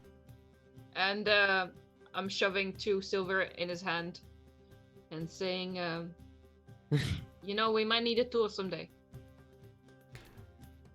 You are most welcome. What are you purchasing now? Oh, we'll stay here, but if we need you, we'll come find you at the docks, yeah? Thank you very much. This is like a tip. Do you know what the tip? It's a tip. You're extra. You're not nice. Okay. Oh, my stories. Okay, this is payment for my stories. Thank you very much. For your stories, yes. This is payment for my stories. Thank you very much. I wish you the most pleasant day and blessings of the sun upon you. And he does exactly what he told you to do. Blessings of the sun, yes. I wish you the most pleasant day. And he skips off down the road. All right. Yeah, and while they're doing that, I'm gonna duck into a cubicle and change shape so I stop getting weird looks in this place. Sure, no worries. Absolutely fine. Tefari has also ducked into the cubicle, as far into the cubicle as possible. I'm gonna look forward. Essentially, would seem like the front counter, or like the owner, maybe like the bartender. Are you going to go up to the bar? Yeah. Okay. You head up to the bar, and the barman watches you as you walk up, and just looks at you, not saying anything as you when you stand in front of the bar. Blessings of the sun. We need a room for the night. You are. There's this sort of knowing look that appears across his face. You are visitors to our city. Welcome to Vidian. I do have a room.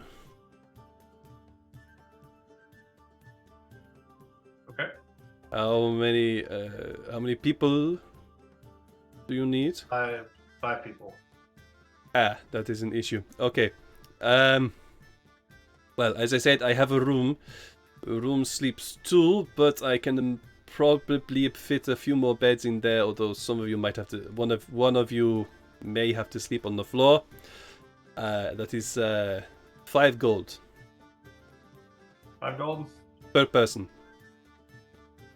Ooh. Let me go talk to my companions, and we'll see what we come up with. Okay. Since you are new here, There is no self-service, as perhaps in whatever country you are from. Sorry. Stay in the cubicle, and one of my servers will come to you. Okay, sorry about that. I will head over to there now. And I'll go to where Peril and Tapari are then. Yeah, no worries. They're pretty close by because the only cubicle that was free was pretty much beside the bar. So you turned around and was like, oh, you're there. Okay, cool. Yeah. I like to picture that also, like, since you didn't know that I was changing my form, you just sit down next to a weird-looking human that you've never seen before. So, Farrell, describe this now weird-looking human to us, please.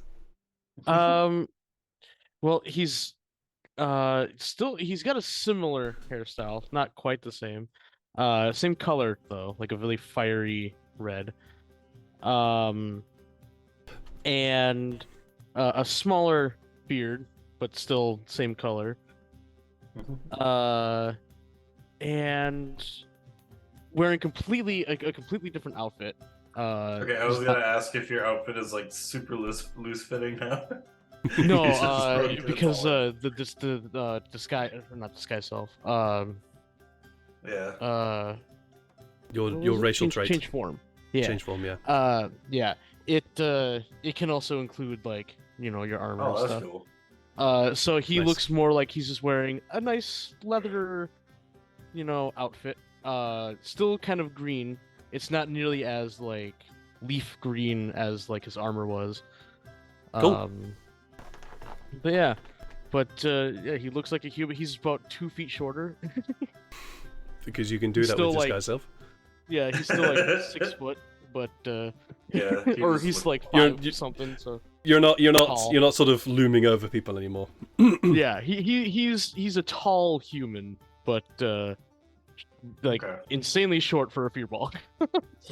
Nice. Cool. He's not a giant anymore. Righty then. He's a short bug. He's a short bug. I reckon by the time, Sykes, that you arrive at the cubicle, Janai, you've also found your compatriots. Well, I will be looking around for them, mostly in the less wealthy section, and then I'll look at Sykes like moving into that booth, and I'll go, oh, I just sit right next to them. Fair enough. Somewhere deep in the shadows, I find Tefari. Tefari is also appears to be sort of like trying to be less visible. So it turns out he was telling me that in this country there is no self-service. So we just kind of sit down. So any bar we come into, we just gotta sit down and let them come to us. So All right, I can live with that. he said there's one room available. They mostly fit up to 2 people, but he says that you could probably fit a little more. Max probably up to 4. But there's only the one room left. Well, It's also 5 gold a person.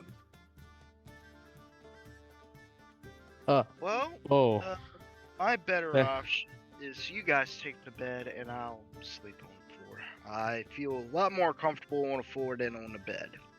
One of the things I was gonna bring up, because we've been sleeping in like comfort a while, and I haven't been out in the wild in a bit. We've been on a ship this whole time. I kind of would be okay even out at a campsite. Where would you even camp, man? I mean, didn't you hear the guide? Like, yeah. If everywhere, if things you want will to eat die, go to forests. Yeah. Part of the Does it- excitement. Part of the Um, point of camping is there's always that chance of I prefer all of us sticking together instead of one of us going off and disappearing. Also, there's a couple of things I might want to discuss with everyone, a little bit of privacy, and it would be nice if you were there. Well, I mean, one of us, he did say if we got someone on the floor, yeah, that would work, so. All right. Like and I you barely said- sleep anyway. Yeah, but I still meditate. Yeah. Still. And I do sleep sometimes when I've had an especially rough day. I'll tend to sleep longer. Well, okay. So, yeah. You can Oh, spoon As with you were me, ha- I guess. As you are having this discussion, One of the one of the servers of the tavern comes round to your table. They are a tabaxi, a little bit shorter, and their fur appears to be a little bit more orange. But you notice that they are not as well kept. Their fur is a little bit matted. You can see that the whiskers are a little bit. They're not as nice and wonderfully straight. They're a little bit more sort of crooked. And they are dressed in what appears to be this very simple, almost grey, sort of brown leather jerkin. But again, with those very sort of billowy white trousers that it appears to be quite common, a common dress among the people here. He approaches the tables. What can I get you guests? Well, we were hoping to get a room for the night. Yes. The owner told me. I believe it is 5 gold per person. That is what he told me. So it's for all 5 of you. Yes, and I think he mentioned that we could get maybe an additional bed in the room. We will sort that out for you. That will be then 25 gold in total. Do you require drink? Do you require food? Your simplest drink, yes. Come on. Yeah. Yeah, whatever's cheap. That would be water. Water. I It's a little stronger. Probably your cheapest beer. Water will do. Water? need some Water's fine, yeah. Water. And you, sir, they sort of lean across to Fire. Fire says, what they're having? Beer then? Beer? Okay. And for you, sir, it's, what did you say, Farrell? Whatever's cheapest. Whatever's cheaper, that would be water then. Yeah. Alright, so 3 waters and 2 beers, okay. Okay, I will bring that very shortly. He disappears off. And I think, as he disappears off, that is where we're going to disappear off for a very, very short amount of time. Because my voice is getting a little bit tired and I need to get myself a drink to restore it. So we're going to take a sort of 5-10 minute break here as we sort of recharge ourselves, go to the loo, get some water and drink and all that kind of wonderful stuff. You know, hydrate. It's the thing that keeps you alive. Make sure you do it. Hydrate. That's a thing. So, if you're gonna stick around, please feel free to stick around. There'll be some smooth jazz going on in the background. Otherwise, I wish you the best. I wish you the best if I'd see you in another stream. If you're gonna stick around, please do that. If you're not, if you're gonna just sort of hop away, you know, do the thing that makes you feel happy. Stretch, move around, find a different position, hydrate, as we've just been now promoting here on the channel. That's now become a thing. We're promoting hydration, which we all should actually be honest. Either ways, we'll be back again in about sort of 5 to 10 minutes. 10 minutes time. See you in a bit. If you do want to use that mini as my representation for a bit, like while we're in the city, I'd be totally fine with that. Okay, cool. Thanks, Sean. We were already live. Thank you for that. Oh, whoops. That's cool. No worries, mate. No worries. That's the kind of funness that we're here for. Yes, welcome back. Welcome back, everyone. To you guys watching at home. Welcome back to my players, because we're just back with hydrated stuff. So I'm just waiting for my tea to brew so I can actually pour it. There's just one thing that came up as we were sort of chatting before we went live. There are certain elements of my world and this culture that my players are currently in that have taken inspiration from real world history and life that is that. Just to clarify, it is not a representation. I've only taken inspiration, and that is it. That is where it goes. That's where any relations between the two stops. It's inspiration. There's no representation from this point onwards. Okay, so getting that bit out of the way, getting the heavy bit out of the way. Let's get back into it. Hello. The Scarlet Guard have arrived in the city of Vitian, which is in the Empire of Bunalbral, a huge empire that spans half a continent, half of the world of Manintar. And they're basically trying to get their feet right now, and have been taken to this tavern called the Carpet. What did I call it? The Carpet Master's Tavern. Carpet Market Tavern. The Carpet Market Tavern, that was it. Thank you very much. The Carpet Market Tavern, where they have realised that this city is a pricey city. It's gonna cost a lot to live here if they wanted to stick around here. Considering as that they decided to hire the only remaining room left within this tavern, and it would cost them 5 gold per person to simply sleep in that room, making it a total of 25 gold for them to hire this room. So yes, and they are currently now having a bit of a discussion about what to do. One of which is probably going to be finding out if there are any places that are cheaper and not going to absolutely break their bank. So yes, we jump back in with you 5 having a bit of a discussion about what to do. While the tavern servant heads off to get your ordered drinks. Floor is yours, gentlemen and ladies. All right. Where were rooms all over the place. So we said we got our drinks and stuff. They've gone off. They've gone off to get your order. So Okay, they'll be back. They'll be back very, very shortly with the drinks. Okay. So, do we want to stay here just because we don't really know where else there is? I would feel kind of weird asking them where the other inns are. We can stay here for a night, but not much longer. What's going on? Oh, there we go. Yeah. Sorry, I had a video auto playing in the background.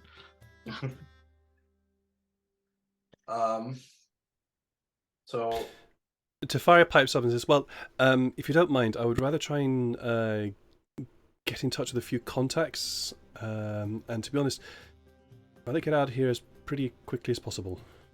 If you know. You mean yeah, today? no problem. Well, perhaps You're not okay today. with staying one night, all right? Yes, I think we can stay one night.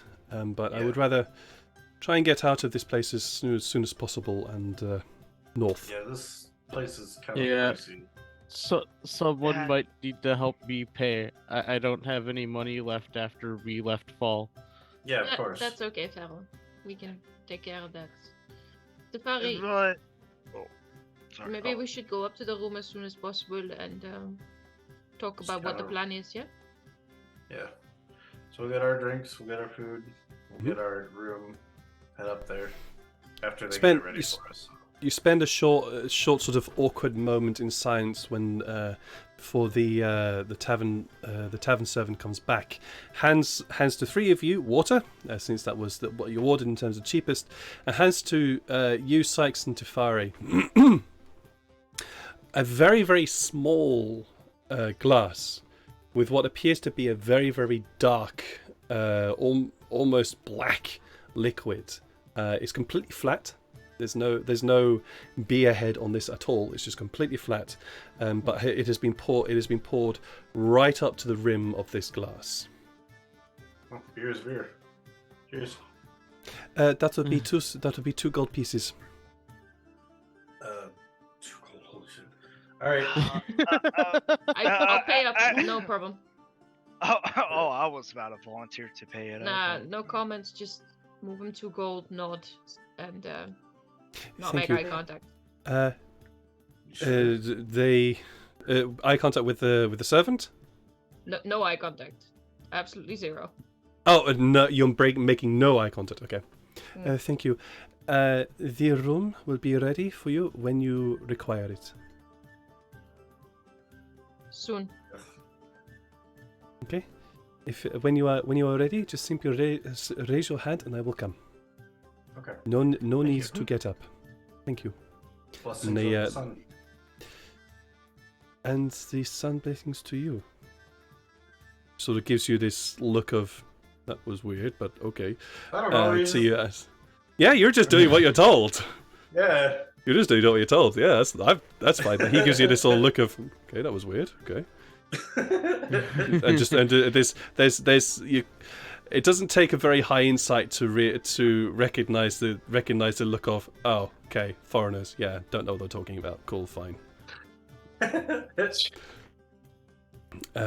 yeah, the beer is really bitter, really bitter, and you can taste the wheat in it. It's if you've ever heard of a beer being described as chewy, this would be it. It's really bitter. It's very hoppy. It's very it's strong. You can taste the alcohol in this one. So yeah, and you asked for the cheap stuff, and this is the cheap stuff. So yeah. Oh my god! Just that was 2 gold. Was that worth it? I mean, that was good. I really like this. Oh man, just describing it makes me want to vomit. Yeah, and you can't. It's like if you ever had, you can actually. Speaking from experience, you can actually describe beer as chewy. It's like oh, it's got a really good mouthfeel. But this beer is like, oh, it's that sort of strong and bitter. It's like, oh, it puckers the mouth a bit well. But you asked for the cheap stuff, so that's what it is. And cheap is 2 gold pieces, but it's 1 gold piece per tiny glass, as it were. Thankfully, pretty much. Thankfully, this glass is not very big, and within two very two very small mouthfuls, you can basically finish it very quickly. But as you finish it, you get this you get the feeling that taste, that's really strong, bitter, chewy feeling is going to stick around for a while. Yeah, I was going to say that's going to be around for Yeah. at least 3 days. Oh. So, what do you want to do? Tell me. Oh. I don't know about you guys, but I'm gonna quietly sit in the corner, finish my drink, and stare at the group. Right. Just stare at Shall we say? Do I get the feeling that you guys are basically just sitting quietly until you're ready to go to your room? Yeah, I think that's probably a. I mean, Pharaoh might maybe like look around at like people walking to and from, but not say anything. Yeah, sure. Who wants to play a quiet game of cards? I'm down. I'm doing you. Sure. You stay. I'll speed this on for the expediency in terms of story. But you play a very quiet game. You get the feeling that you're in the point of the evening where you really need to be somewhere else, and eventually one of you just raises the hand that sort of awkwardly. Oh yeah, I forgot we had to raise our hand. So awkwardly, one of you awkwardly raises their hands to get the attention of the tavern servant. So they come over very quickly. It's almost that point of us, or when the hand starts to rise, they're already walking over. Clearly that's their journey. They're very aware of what's going on.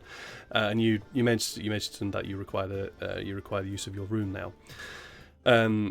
The servant says, yes, okay, that is perfectly fine. I do require half of the payments now, the rest to be completed the following morning. So I require 12 and a half gold pieces now. Okay, why? 12 gold, 5 silver. Yeah. They hold that. They simply hold their hand out. So are we splitting this up, or would one person pay for now? And we'll just kind of pay you back. I can't split it. Oh yeah. Here, I'll cover for you. We could each do 3, and then I'll throw in 5 silver. Let me just have a quick look at what Tefari's got in terms of money. Such a Dutch conversation. Yeah, Yeah, it's very. he's I was just. I wrong, was. I was actually, just yeah. thinking that. I was just thinking that it was It's quite like, quite Dutch. Okay, how many notes have you got? Let's put it all on the table. We'll figure the number. I think what will happen Well, is that Tefari will simply pipe and go, it's fine, and just hands over 12 gold, Whoa. 5 silver. Well, he does pay for it. Nice. Yeah. Well, I get the feeling that this is something that Tefari would do because he doesn't want to be here. Oh, true. Okay. No lingering any longer than we need to. Alright. This says, thank you. The room is number 4. You can take the stairs just here, and he indicates literally just behind your cubicle, where the stairs are. Take the stairs up, and use the last door on the right hand side. I wish you a most pleasant stay. Thank you. And they just walk away. Okay. You head up to the room. Yeah. Yep. Yeah. As you when you head up there, you get as you get the chance to actually just sort of look around and examine the place. The walls are actually carpeted as well. Much as that seems like a really weird thing to do, it's quite common actually. The walls are carpeted, and it was actually. That could be history. The walls are carpeted, and there's again that sort of very vibrant colors of reds, blues, oranges, yellows. No purple though, for some strange reason. But you get very very vibrant colors of the carpets that are just spread along the walls as you go up. And when you get to the room, you open the door, and well, to me at least, you would imagine that this would be a pokey little room with 4 beds sort of squashed together and only space for one person to sleep on the room. No, this is not that case at all. This room is actually quite spacious, with plenty of room between each of the beds. And these beds they're not double beds, but they are wide single beds at least, and plenty of room for between each of them for you to just spread out and relax a little bit. Even the one bit that would be provided as for the person who would be sleeping on the floor is plenty of room. So you can see why it would cost you 5 gold per person. This town is high end. Yeah, this town is high end. So, Nice. but you are in your room, and it is quite luxuriously apportioned. The beds are comfortable. There are actually 2 wardrobes in here, which you can tell have been. This is not the most opulent wardrobe, but the carving's pretty damn good detail. You can tell it's been made with at least a significant amount of craft, if not love. The same for the beds themselves, and there is a very decent looking marble wash basin for you to refreshen yourselves up. But you are in the room. Can I, while we walk in, and there's a regular door, like regular doorway. Yep, just a regular door. Can I see how thick the walls are? Oh, these walls are very thick. Good. These walls are what appear to be made of stone, and have a good 6 to 8 inches of width on them. And This building, carpets that'll muffle. and they are also carpeted as well. Yes, indeed. Good. It is surprisingly cool in this building, despite the heat from the outside. Yes. Get out of that heat. Is there any windows locking into the room? There are windows here. And they are not very wide. They're actually very sort of narrow. But you can tell that they are lead lined and designed to let a good amount of light in while preventing as much heat as possible. And they also appear to be sort of very gently coloured in pastel yellows and reds. Ooh. Cool. So- Just lay out one of the man. beds and just, Alright, so Illyria feels very out of place. This is not her typical dwelling at all. She just says this is the most wasted 25 gold. Well, I mean, it's just, yeah. if we're resting before a long journey, we might as well do it somewhere. And she takes one of the beds, probably the one furthest from the door, scoots into a corner, and finally, like, hood off, cloak off. Yeah, you realize you do realize, Sinead, that you have been feeling a very warm recently because of the hood and cloak constantly covering you. And then when you take it off, you just sort of you can almost feel the heat just releasing from your body as you take all this thick clothing off. Yeah, I smell. Yeah, you do. It is still it's sort of mid-afternoon though, so day is yours. What do you guys want to do? This place is nice, Oh. but it makes me very uncomfortable. Well, it's just for today, so. Illyria just sits down on the floor. As per usual, except she takes her full hood off. Everything is in display. I don't want to describe it yet again. Yeah, you can see the half tentacles as well as the third eye, which is closed at the present moment in time, revealed. Oh, it was Defi- never revealed. Ah, okay, that's true. Never. The Tefari does take one of the other beds closer to the door, and derobes a bit to reveal his previously hidden face. And he takes a seat and says, "Well, one night I suppose is good, but we do really need to leave this place. I would rather avoid. Anybody noticing." No problem. We'll go to So- sleep. We'll wake up, leave, and then we'll try to get out of the city as quick as possible. But we do got to talk about what we want to do tomorrow. If there's anything that we want to do before we leave. Not Well- only that, we need to think about where are we going, how long are we going to go there, what is the plan, We also need a map. and the map. So basically, in this city, I assume we could pick up a map. I think for free. I'm guessing, or just 1 gold. I don't know. But this is a trade. See, so I think they're going to try to riffle our pockets. You saying we should try to get a map from a different place, different city? Just kind of wonder. I don't know. I don't know this city. Yeah, it seems like everything requires a lot of gold, and I don't know how much we have amongst all of us, but Safari, would there be another city nearby that would also sell maps of Bunalbral? Well, Of Barandesh, right? Barandesh? this is the continent of Barandesh. Oh. yeah, Bunalbral's a city. Oh. Bunalbral is I a meant city, Barandesh, indeed. sorry.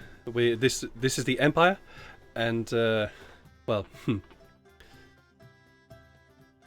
unfortunately, it's the Empire, which should actually be the hegemony. But anyways, I will not go into that.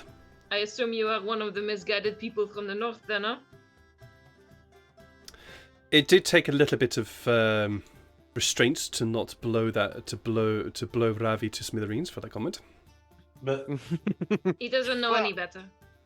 I mean, how long ago was your little attempt at a rebellion? About 70 years. Huh. And how long ago you got experimented on, by a rough estimate? About 70 years. Oh, Yikes! Within that same time. All right. Well, Hey, I'm living proof. well, I mean, you do have a point, and I cannot argue against it. But I do want to talk to you about your. You say you got contacts, right? Well, I hope I do, if I remember them. If they remember me. If you could find your contacts, perhaps they could find something of my own past, if they can. I know I'm asking a long shot. Possibly. It depends. What's his... can you give me some aim? Well, that story, that gibbering guy, I already forgot his name. The cat friend. Oh, it Who? was Oh, You mean Ravi? Ravi. Ravi Singh, yeah. Oh, well, I'm not going to remember his name. Ravi. I want to That's follow up on the story that he told.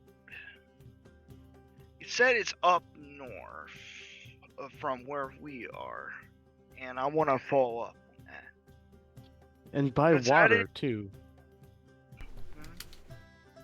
Well, we could try and find a map. Yeah, the Suppose. map will be very This is- helpful.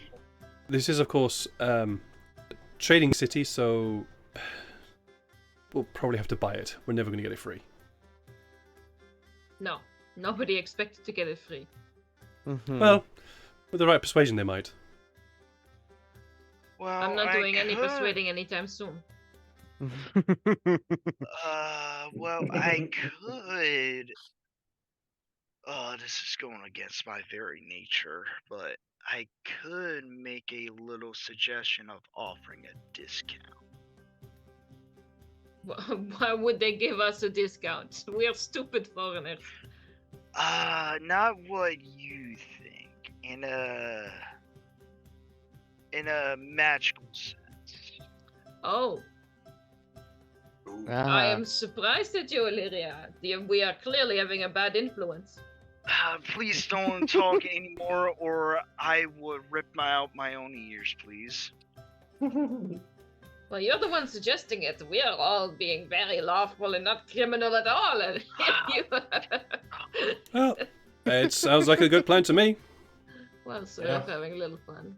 However, it may or may not work. It really depends on the person. Right. we So could let's also get. find ways to make money that also, like they might need people to bring things from one place to another, right? And like that would help us Yeah, if we leave could the do city, jobs. but also make some money. Like what we were doing before. Yeah, Yeah. but the thing is, we don't want to spend too much time here. I'm not driving a boat Especially- again. Well, no, like Especially- grabbing a cart or something and delivering it to a city. Oh, like we will be like with the fish stuff. Yeah, and then they might give us a map so we can find our way, and then we wouldn't even need to pay for it. You think really that people would hire a bunch of foreigners without a map who don't know the place to bring their precious wares from one city to another? You must be exceptionally stupid to do that. Hey, Tatari, do you know any stupid people?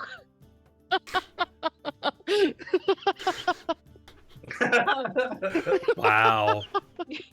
Wow. My whole Uh, village. No, just kidding. Oh man. I don't. Well, I mean, you know, any stupid people, they tend not to live too long. Right. So yeah, you're still alive, which is, well, proof that there's gods out there Ooh. somewhere, right?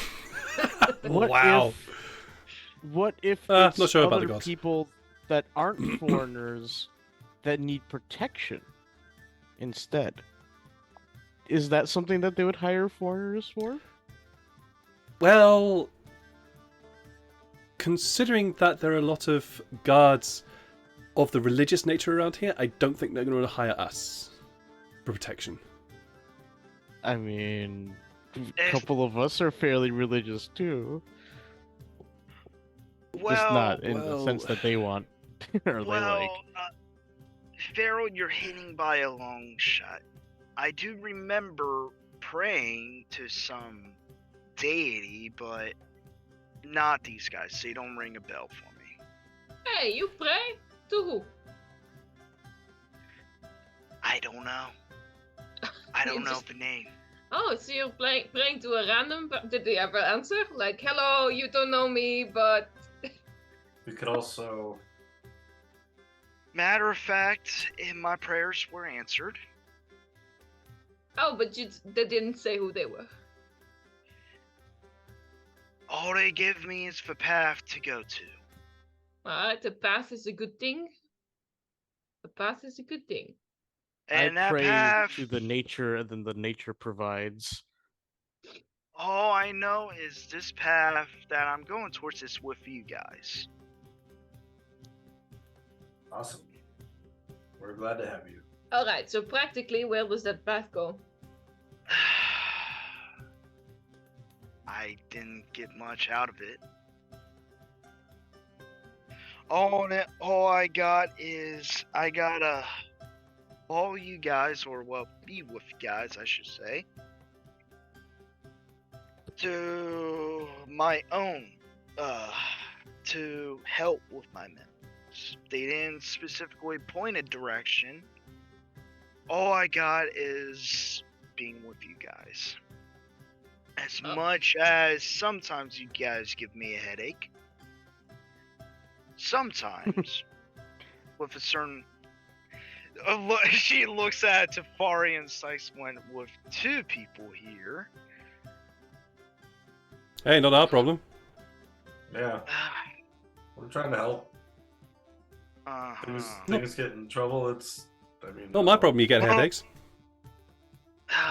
Whatever. Anyway, so the plan is to get a map, hopefully find a map. And make some money before you go do anything, or Honestly, the less time we spend here, for better. With or without a job. Yeah, I don't like this place too much, but if we can find a way to... I'm sorry. Go ahead, Farrell. Oh, I was saying, like, yeah, if we can find a way out of the city without having to pay a lot of money, because, True. like, we will also have to pay money to leave the city, too. But To leave if the we city or to were leave able the to do it... inn? 'Cause Well, to leave the Wait. city, because we might need animals to help carry us. no, true. Carol, you're getting really And- good with this money thing. Good job. I realize that you know, it seems like everywhere kind of revolves around it. Sadly, it's so much simpler when you know you just kind of give what people need and they give you what you need in return. That's pretty much the way of commerce. Except with money. But money you don't actually use for anything. It just kind of sits there. That's it commerce for still you. seems very weird to me. It also But buys stuff, really expensive stuff. Anyways, when are we going to be getting this? When are we going to get this map? Get it today? Do we get it tomorrow? We'll get it tomorrow. I figured we stay here, just rest. You know, anything we need to talk about now, we can do it now while we're resting. Tomorrow we'll leave, go into the city, buy a map. I wanted to go to the library because I wanted to see if, you know, if we could find anything about the surrounding area, like common beasts we might encounter, any type of ancient ruins, you know, because if we find ruins, there might be treasure. We can get Sykes, what are you? How old are you, Sykes? You're a little old to be believing in children's stories. We can't just go out, it's get a just a job, thought. find some ruins, good time. That's not how it works. Sykes, I will be against the plan of going towards ruins, especially when we could potentially risk our lives for it. And That's I'm not alright. about it. I mean, I was Really? raised in a tower. I know more than you do. It's really funny. Yeah, Sykes the treasure hunter. Just give him a. Um, Like, he was already got the hat. Just give him a whip or something like that, and then there you go. you know what? I think a whip would look good on you, Sykes. Do you have a whip already? We'll get you a whip for your birthday. When's your birthday? Summer serious. 23. Alright, good. I don't know this plate. This is me. I don't know this. Yeah, Yeah. no, of course. You're a good Summer, you're in your yeah, in terms of elvish years, you would be sort of young adult, as it like were, around, yeah, sort of mid. like 400, 300. yeah, you're I about think you're it sort was of 400, so all right. So you're about middle aged for an elf, yeah, yeah. but you can still dream. You can still dream of dungeons and things and dragons. This is Elvis midlife crisis. Hey, Dungeons and Dragons! Woo! I got the thing in. Hey! Yeah, he's at that Hey, thing. so He snuck the thing in. let's start the thing in. Anything else you'd like to discuss? Yes. Go for Yes, a lot. Go for it. All here for you. Okay, so, guys, listen up. If we get a map today, we can leave tomorrow morning at dawn. That saves us precious travel time. I get the idea. Tefari, back me up on this. Is it extremely hot in the middle of the day? Yeah. That's when So post people best- don't really work.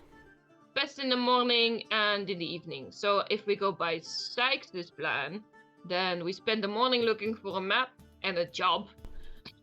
And then we give up in the afternoon, and then at the hottest part of the day, we go into the desert. Bad idea. So either I suggest we travel in the evening or in the morning, and then we take a nap somewhere. It's easy to hide your face at night. Yes. Um, Also, you want to go by the library? Which one?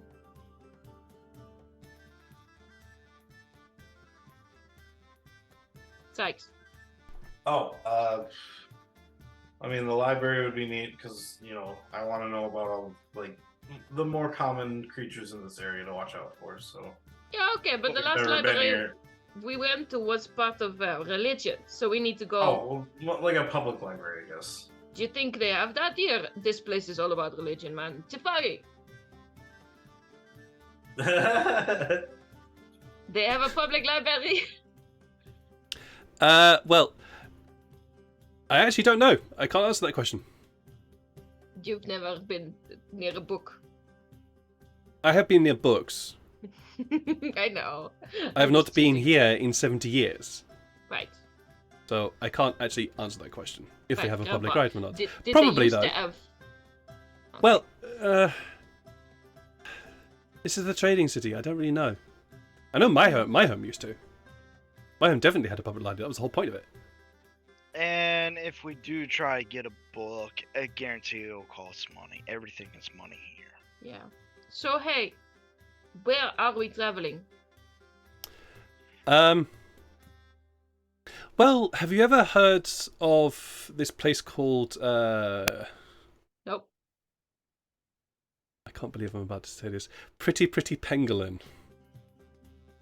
Weren't you the mayor somewhere? No, that's why did you Forgot do about this that. to me, Jeff? Why the fuck did you do this to me? Bless you. Oh, Safari. Safari. Well, actually, it's not called Pretty Pangolin. It's actually a Bahud Sunda Pangolin, but Pretty Pangolin is probably easier for you to actually pronounce. Yes. Never mind. I don't want to know who named it. That town, city, whatever. Oh my god. It's just a little bit north of Maharashtra. Yeah, what about it? Okay, cool. Well, that's my home. And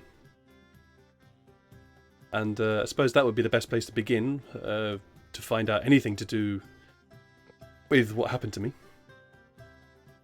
Alright, so you want Would to you go receive a home. warm welcome? I would say yes. Okay, and what would your brother say if he were here? What brother? The one that tried to kill you. Looks like you. That we thought was you at first. Oh, damn it! No, This we is where I actually wish. not. This is where I wish Jeff was here. You interrogated him now. He's like, I can't do it. Well, We're asking him to do things at once.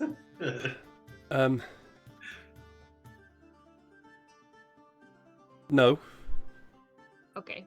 So who would think you are welcome there? Well, I have retainers that would welcome me. Perhaps a few people would remember me and welcome me back. People who don't like your brother. Who wouldn't like the Empire? Alright. So that's one path. We were talking about paths. Illyria, you don't know where yours goes yet, but we heard about this place up north. I mean, Well- it's a pangolin place. Sounds fun. Well, I want to follow up on a story on a village. See where that takes. Where's this pangolin thing? Is it north or east or where? It's well, we couldn't actually see them from here, but it's actually northeast-ish, near the mountains and the sea. So really, really quite far north, very far north, in fact, quite a long ways far north, in fact. Also, which direction was Chesterton? Safari. Shatterton? Oh, that's beyond the mountains. Is it still north? Yeah, it's even further north, literally beyond the mountains. Well, we got a destination. So, we get a map, get out of here either in the evening or morning. I prefer it to be either evening under cover of darkness, but that could present a whole host of dangers.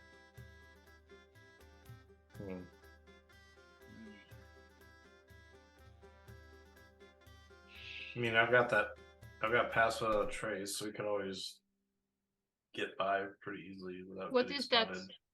That's Didn't I use that when? Yeah, I used that when we went down into the rat folk den. Oh, when they didn't see us. Yeah. So does that last very long? Like, can we travel for all day and just not be I noticed? mean, I could use it twice, and it lasts. It lasts 1 hour, so I could use it for 2 hours. Basically, when we need it, I could use it. And there's like a bunch of. So pass through without trace is useful if we see some, because majority of us have dark vision. Mhm. So it would be helpful if we see some, we use pass without trace. If they present as a danger or an obstacle, who knows? And work out a plan, or if we cannot get past them or sneak around, we have to engage them. I think that could work. But some animals really like to be out in dark too. But Like I said, the evening presents its own dangers as well as in the day. So we have to pick on which time of the day we want to travel, night or day.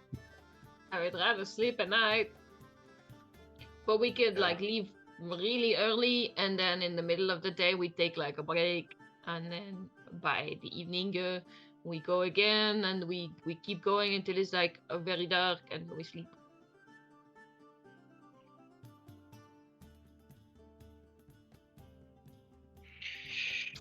My face is stuck. Oh, there. I was Yeah. like, you're thing also, was- if we do run into anything dangerous, I'm good with animals, even ones that I don't know. I would Oh. be sorry for just jumping in here as GM, I would be remit in my duties as GM to also remind you, you have made a contact, inverted commas, in terms of the form of Ravi Singh.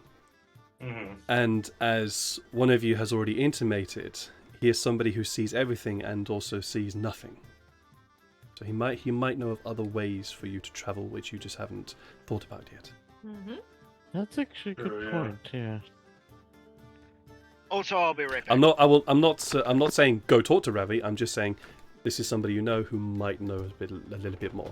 But you guys could do your own thing, and I'll just roll with it. Yeah. I was just sort of trying to think of a way to bring it up organically because Janai's not that smart. Oh, okay, right. My apologies. I got there ahead of you. Sorry. Sorry, my fault. All right, so we Okay. travel to the pangolin place. Then We are go going to travel by walking, or are we going to get a horse or one of them bumpy thingies? bumpy thingies? Oh, like a wagon? No, like the really furry ones that they were pulling the wagon. It was like, woo, super fast. Oh, Oh yeah, the The big two hump thing? horse that had Yeah, like the ugly that horse. thing was not a horse. yeah. Sorry, what is that? Oh, that's a camel. Camel. Camel. Oh, Camel. Camel. that looked like it could carry a lot of stuff. They look pretty strong. They're pretty strong. Yeah, they were often used to transport stuff before the war, at least. Do you How like much- do a cart or do you ride on top, or is it like an horse? You can ride it like an horse. But to be honest, You said an horse. an horse. Oh my god, it's slipping. You're making Um, fun of me, Tafari. You're making fun of me. It's No, really I'm not not. very nice. I'm not. I'm not. It's not But I've always travelled by. Whenever I've had to travel, I always travelled by horse. It's camel. Camels are always more. Oh, we can get more. horses here too? Okay. Oh yeah, well horses were for the nobles. Camels were a little bit more for the plebs. But The plebs. What is I the have- flips? What is a oh, pleb? you know the peasants. Oh, like That's a Ravi. peasant. That's not a pleb. Or more wealthy than Ravi. That Ravi and other people. Horses were more for nobles. Right, so they are more expensive. Yeah, Right, so we're camels going to are- travel by camel. but to be honest, that was 70 years ago, and 70 years ago, those things in the sky, to which he sort of vaguely points out the window, those things in the sky, they weren't here. I want to go find out what those are too. They look interesting. They're like flying boat. I haven't. I kind of want to fly again. I don't like water boat. Airboat sounds a little worse. Yeah, you'll get very sick, I think. Like, imagine when there's like a lot of wind. Then again, there's no waves. But there are clouds. Yeah. I like Earth. I like ground. Water was bad enough. Maybe we Air. go by camel/horse or whatever we end up going with. To be I'm honest, surprised that you when- would want to do airboat because like Well- water boat kind of messes you up too. To be honest, when I left, sorry, trying to talk over each other. Sorry, my Sorry, apologies. did you just apologize? Something? What the hell? No, this is me. To be honest, when I left last time, I did have to take one of those because it was really quick. Yeah. Don't really remember much of it though because I had to try and get out quickly. But yes, I did use one of those, and it was a quick way of getting from my home to leave as quickly as possible. Mm-hmm. Yeah. Yeah. And Farrell, I used to remember. I actually don't think I mentioned this to you guys. I used to own the Pegasus. Remember the Pegasus I was talking about? That Yes. I kind of wanted to go get, but we didn't have time. So yeah, I used to own a Pegasus, and that helped me get around Falk quite quickly. And I actually really enjoyed it. So actually air travel wouldn't seem that much different to me. Well, Hmm. In fact, if they have one small enough to ride personal, the thing is, or like yes, 2 people maybe, we could each get one. that wasn't it actual. They had a skyport as well. Hmm? Well, I spent some time in like Manchester and Penchester and like a lot of places in between, and then there was of course before it's Sullivan Farron. Well, I didn't go Yeah. to Farron, but anyway, there was Arch Wall, and they had like a Skype. I'm checking with the DM here. Did they have a Skyport and Arch Wall? No, they didn't have a skyport, but you Fuck. do. They didn't have a skyport, but you do recall the giant flying turtles that would occasionally land at Archwall because it was the only place big enough to take them. Right. But So, they like- wouldn't hover in the air. They would actually come down to the ocean and just Cool. sit on the ocean. So cool. I have never been able to afford a turtle, and these are boats. They're probably better built than a turtle, so they're probably even more expensive. That's my theory. I Also, mean- there could be, yeah. Can be very comfortable on a turtle. Cool though. Also, there could be a difference between riding, like, because like when we were riding on the boat and I got seasick, you know, between riding on an animal and not getting sick.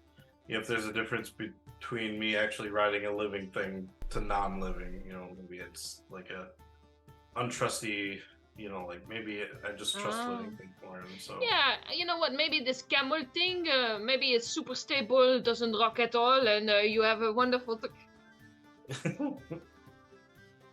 I'm gonna like, say. land animals are fine, but like, yeah.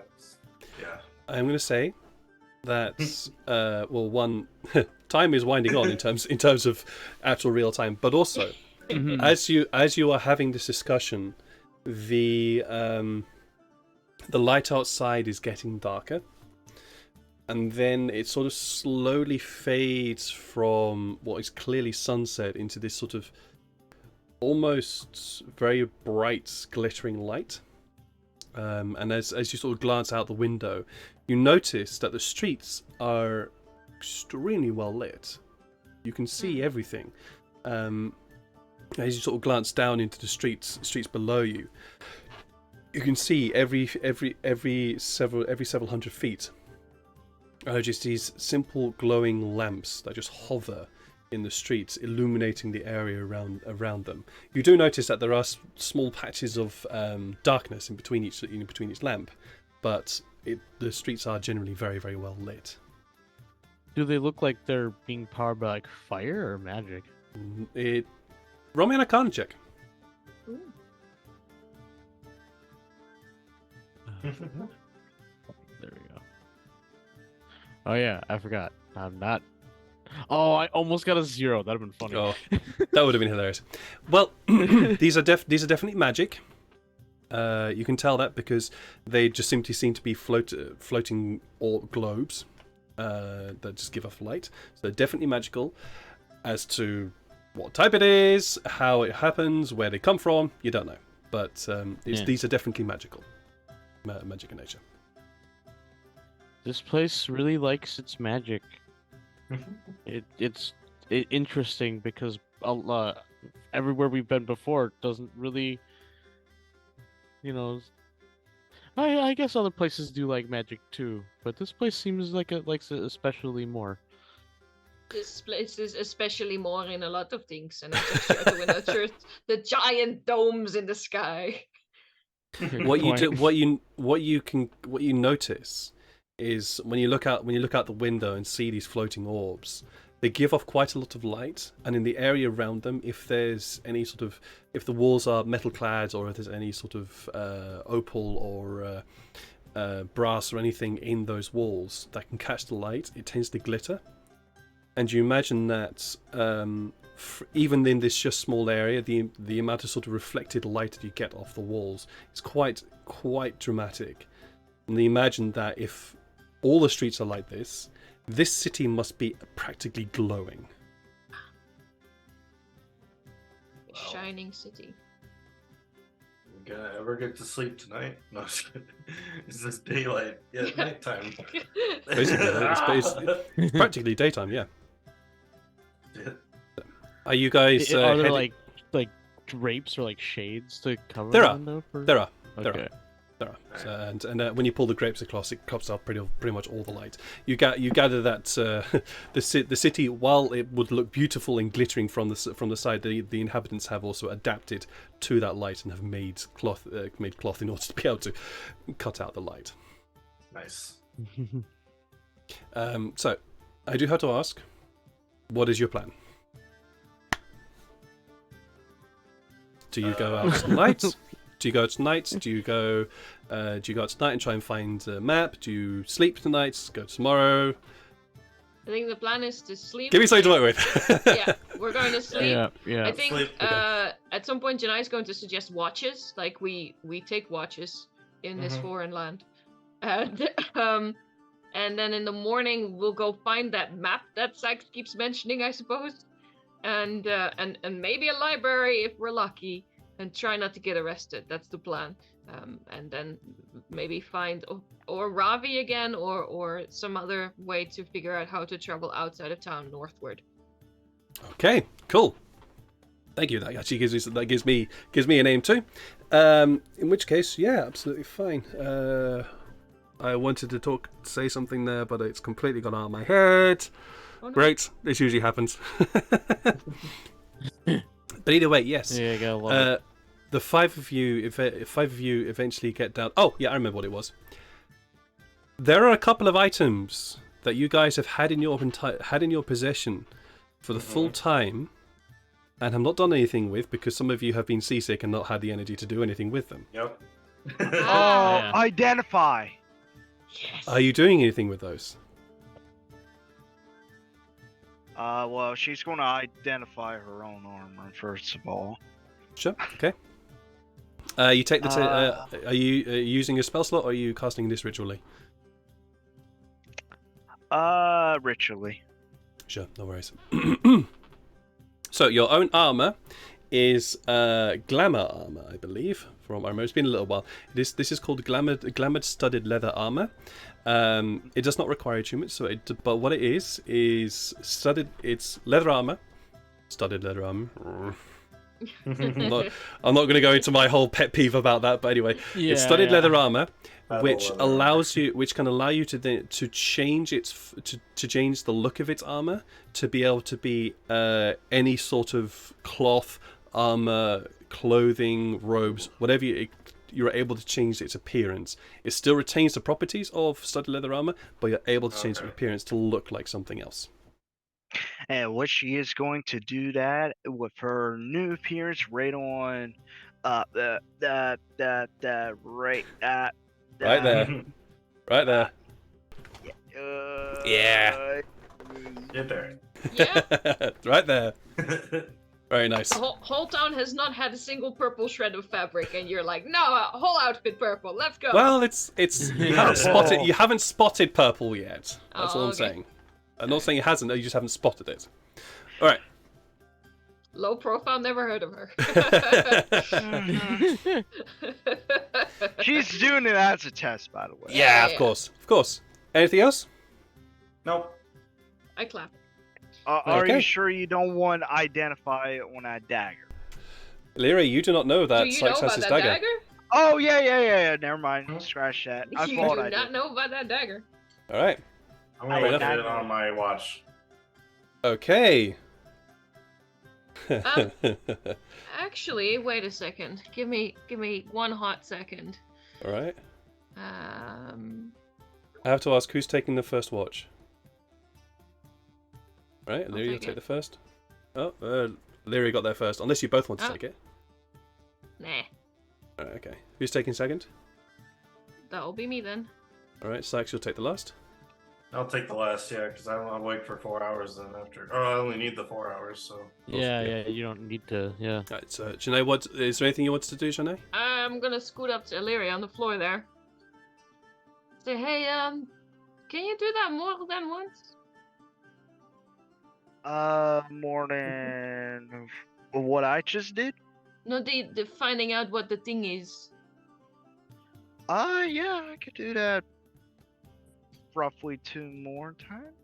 Okay, do you wanna? If it's ritually cast, you can cast it as many times as you want without spending a spell slot.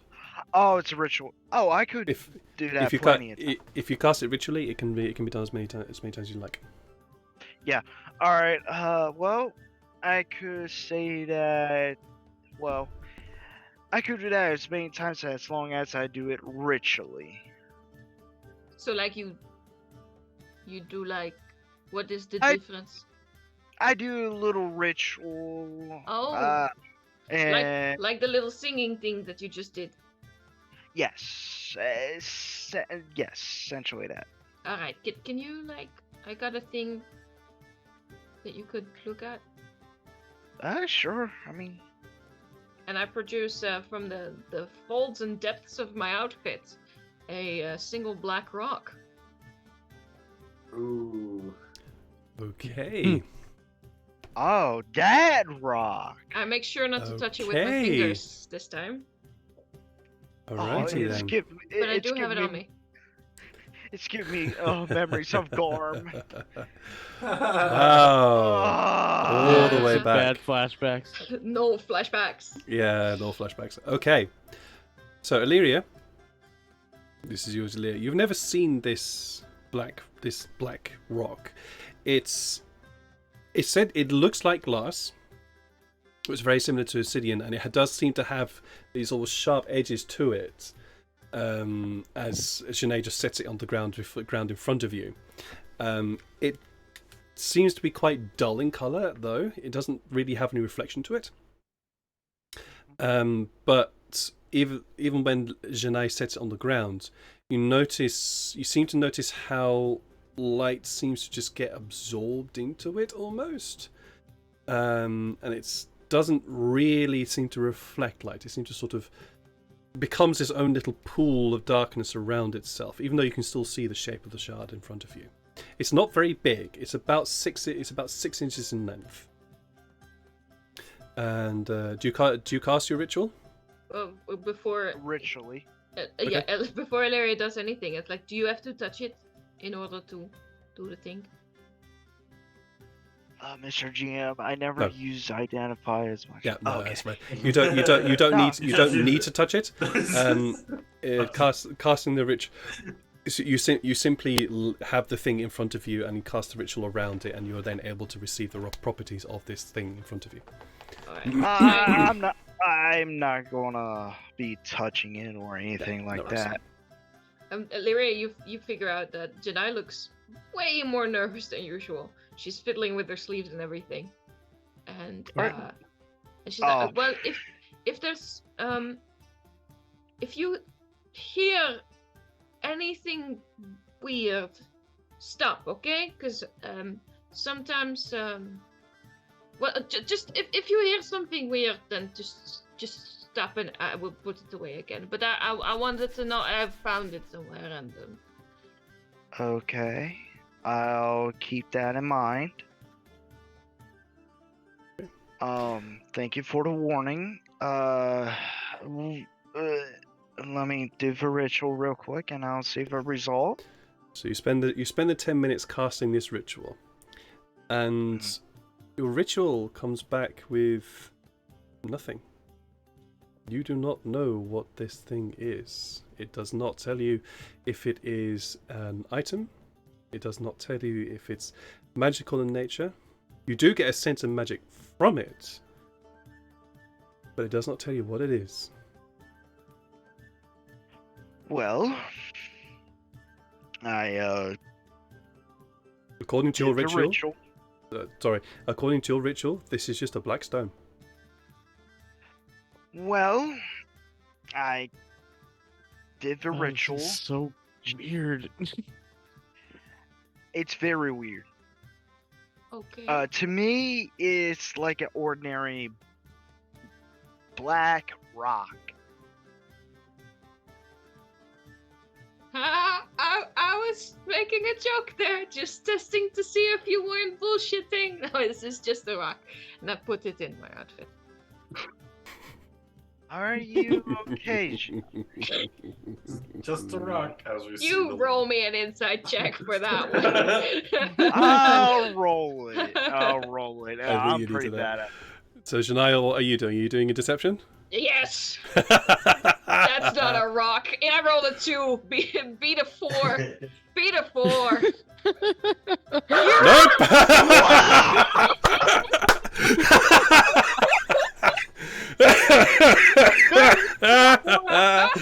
This is what I'm here for.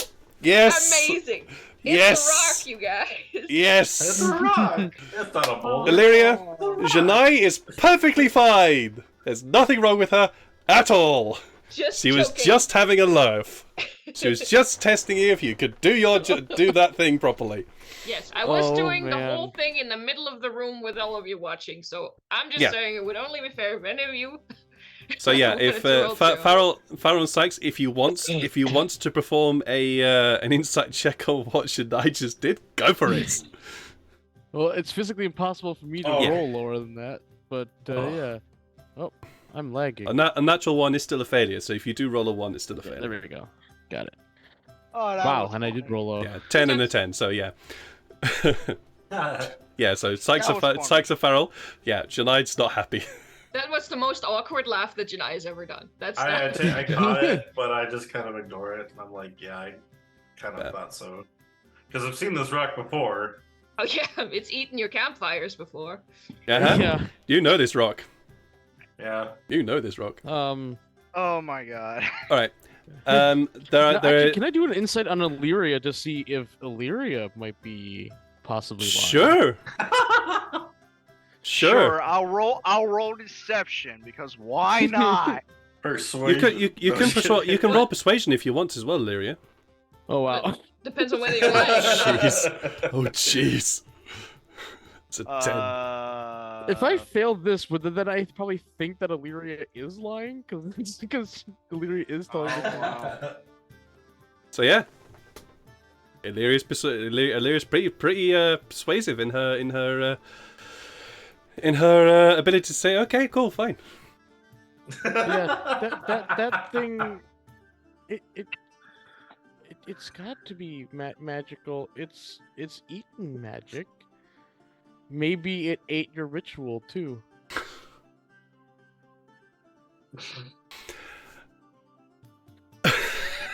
Okay. I'm gonna head off the discussion because that's what's gonna happen later. Yeah. So because there is just one thing I do want to get to before the end of the session. So Illyria, taking the first watch. Oh, it's only oh. Yeah. Time. Wait, So what happened? Illyria, Just adjusting the thumb. Illyria, I need a perception check from you as you are taking the first watch. Yeah, sure. At least I'm decent with it. Woo!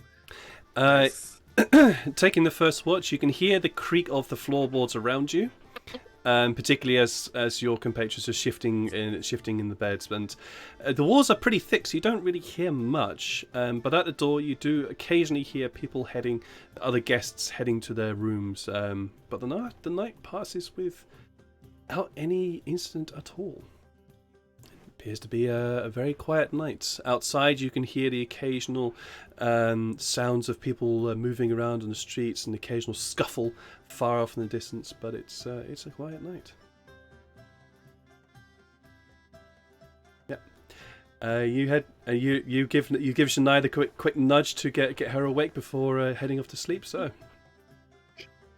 Oh, my turn. Shania, please could I have a perception check? 12, please. There's a 14. Let me just have a quick roll. There's a character which I need to have open. What? Where is he? There he is.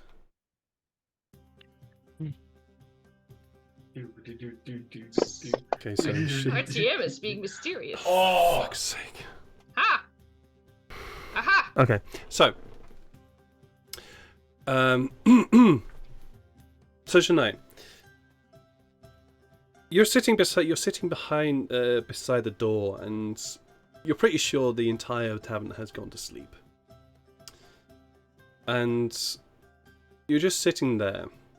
Even with a 1, he still knows a fucking 12. Anyways, you're just sitting there, and then this very, very gentle creak comes from outside the door. And you can hear what sounds like very, very soft footsteps. They are clearly sort of padded shoes that you can hear. That gently walk along the corridor towards your room, and eventually stop outside your room.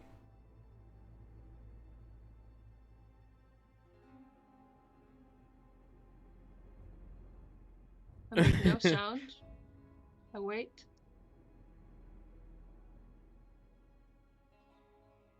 The handle of the door begins to turn very, very slowly. Can I slip behind the door to remain unseen? Sure, absolutely fine. The door very, very slowly opens. Only just a crack to let a little bit of the light from the corridor in. And then a head just peeks in through the door and looks around. You are hidden behind the door, so you're not seen. Is this a familiar head? Yep. Looks like Tafari, actually. Oh no. The character looks around, seems to spot Tafari, or at least from your angle you're able to see this character look across and see Tafari. He looks around again and just very slowly backs out and closes the door behind him. Nope. Oh, okay. What are you doing? Well, it's past 9 already, so this is for next time. Okay. I'm gonna grapple that motherfucker. We're gonna have to leave that until next. Right. We're gonna have to leave that until next week. Yeah, that's a. Damn it, I wanted to leave another cliffhanger, but that's a good enough cliffhanger as it is. Yay. Thanks for that, guys. I know. I want to keep going as well, but it is past 9 o'clock over here, and I usually do these streams for about 3 hours. So, thanks so much, guys. God, I missed you. I missed this. I missed this. I hope you guys, new continent, you guys. with a whole completely new land and continents for you all to explore and ravage as much as you probably want to do, And get ravaged by. Okay. and get ravaged by. Yeah. Oh well. Normally we have a sort of round robin. Yeah, fuck it. Let's do a round robin. Favorite moments from today, starting with the person who's left us the cliffhanger, Shania. Oh shit! Now I gotta think of one. The most memorable moment is probably the moment that first comes to mind. And you know what? I like the whole NPC, like the whole Ravi guy, and just like how much he loves his hometown and how much it annoys everybody around. He's a good lad. It's very good. Yeah, I really like Ravi. He's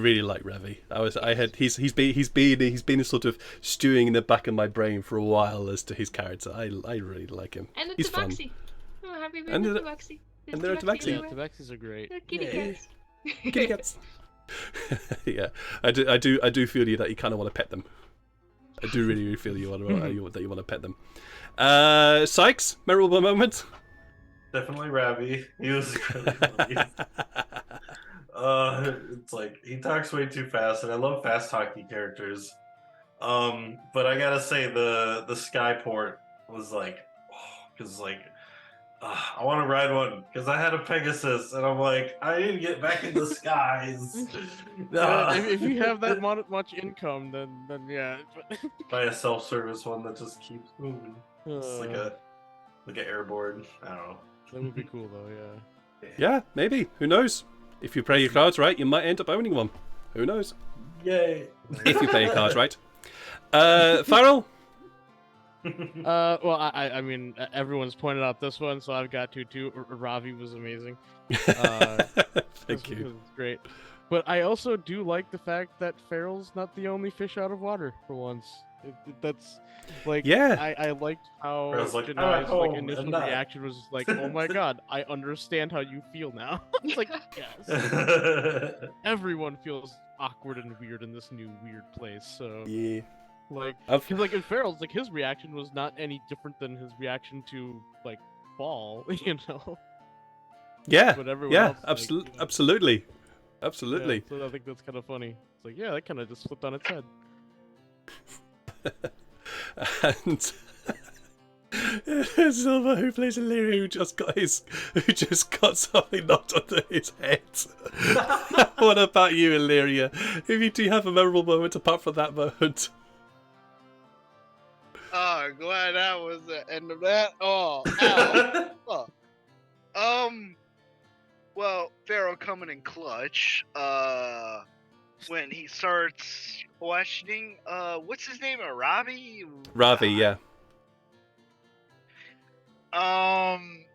Yeah, Pharaoh coming in clutch, asking those questions. I was honestly going to ask him as well. But coming in clutch, I'm like, oh, thank you. You did the job for me. Of course, the main man himself, Ravi. With I his- love Ravi. He's fun. Yeah. Infectious laughter. That one I got, I jinxed myself. I wanted a nat one, and I got it. You definitely did. You Yeah, definitely did. I shouldn't ask. I'm sorry. This is some of the stuff I live for in Dungeons and Dragons. It's so much fun. Oh yeah. All right. Yes. I will probably be back tomorrow with streaming something. I'm kind of enjoying Dungeons and Dragons, so I might just end up doing a chat about Dungeons and Dragons or something, or playing something and then just chatting about Dungeons and Dragons the entire time because I like it. Otherwise, I'll be back Borrow on. trauma. Yeah, maybe borrow trauma. Yeah, who knows? And then I'll be back on Sunday with some more D&D with my other group. And we are going to be embarking on... We're just finishing off that arc and then embarking on something new after that. Again, still a Dungeons & Dragons, still in Manitar, but in a completely different area. So yeah. Thanks very much for joining us this evening. Thank you so much to my fellow players because it was so much fun. I missed you guys. And we'll see you again... If not tomorrow, in another stream somewhere, sometime. Take care, everyone. Bye. Bye. Bye. Oh man, he's gone.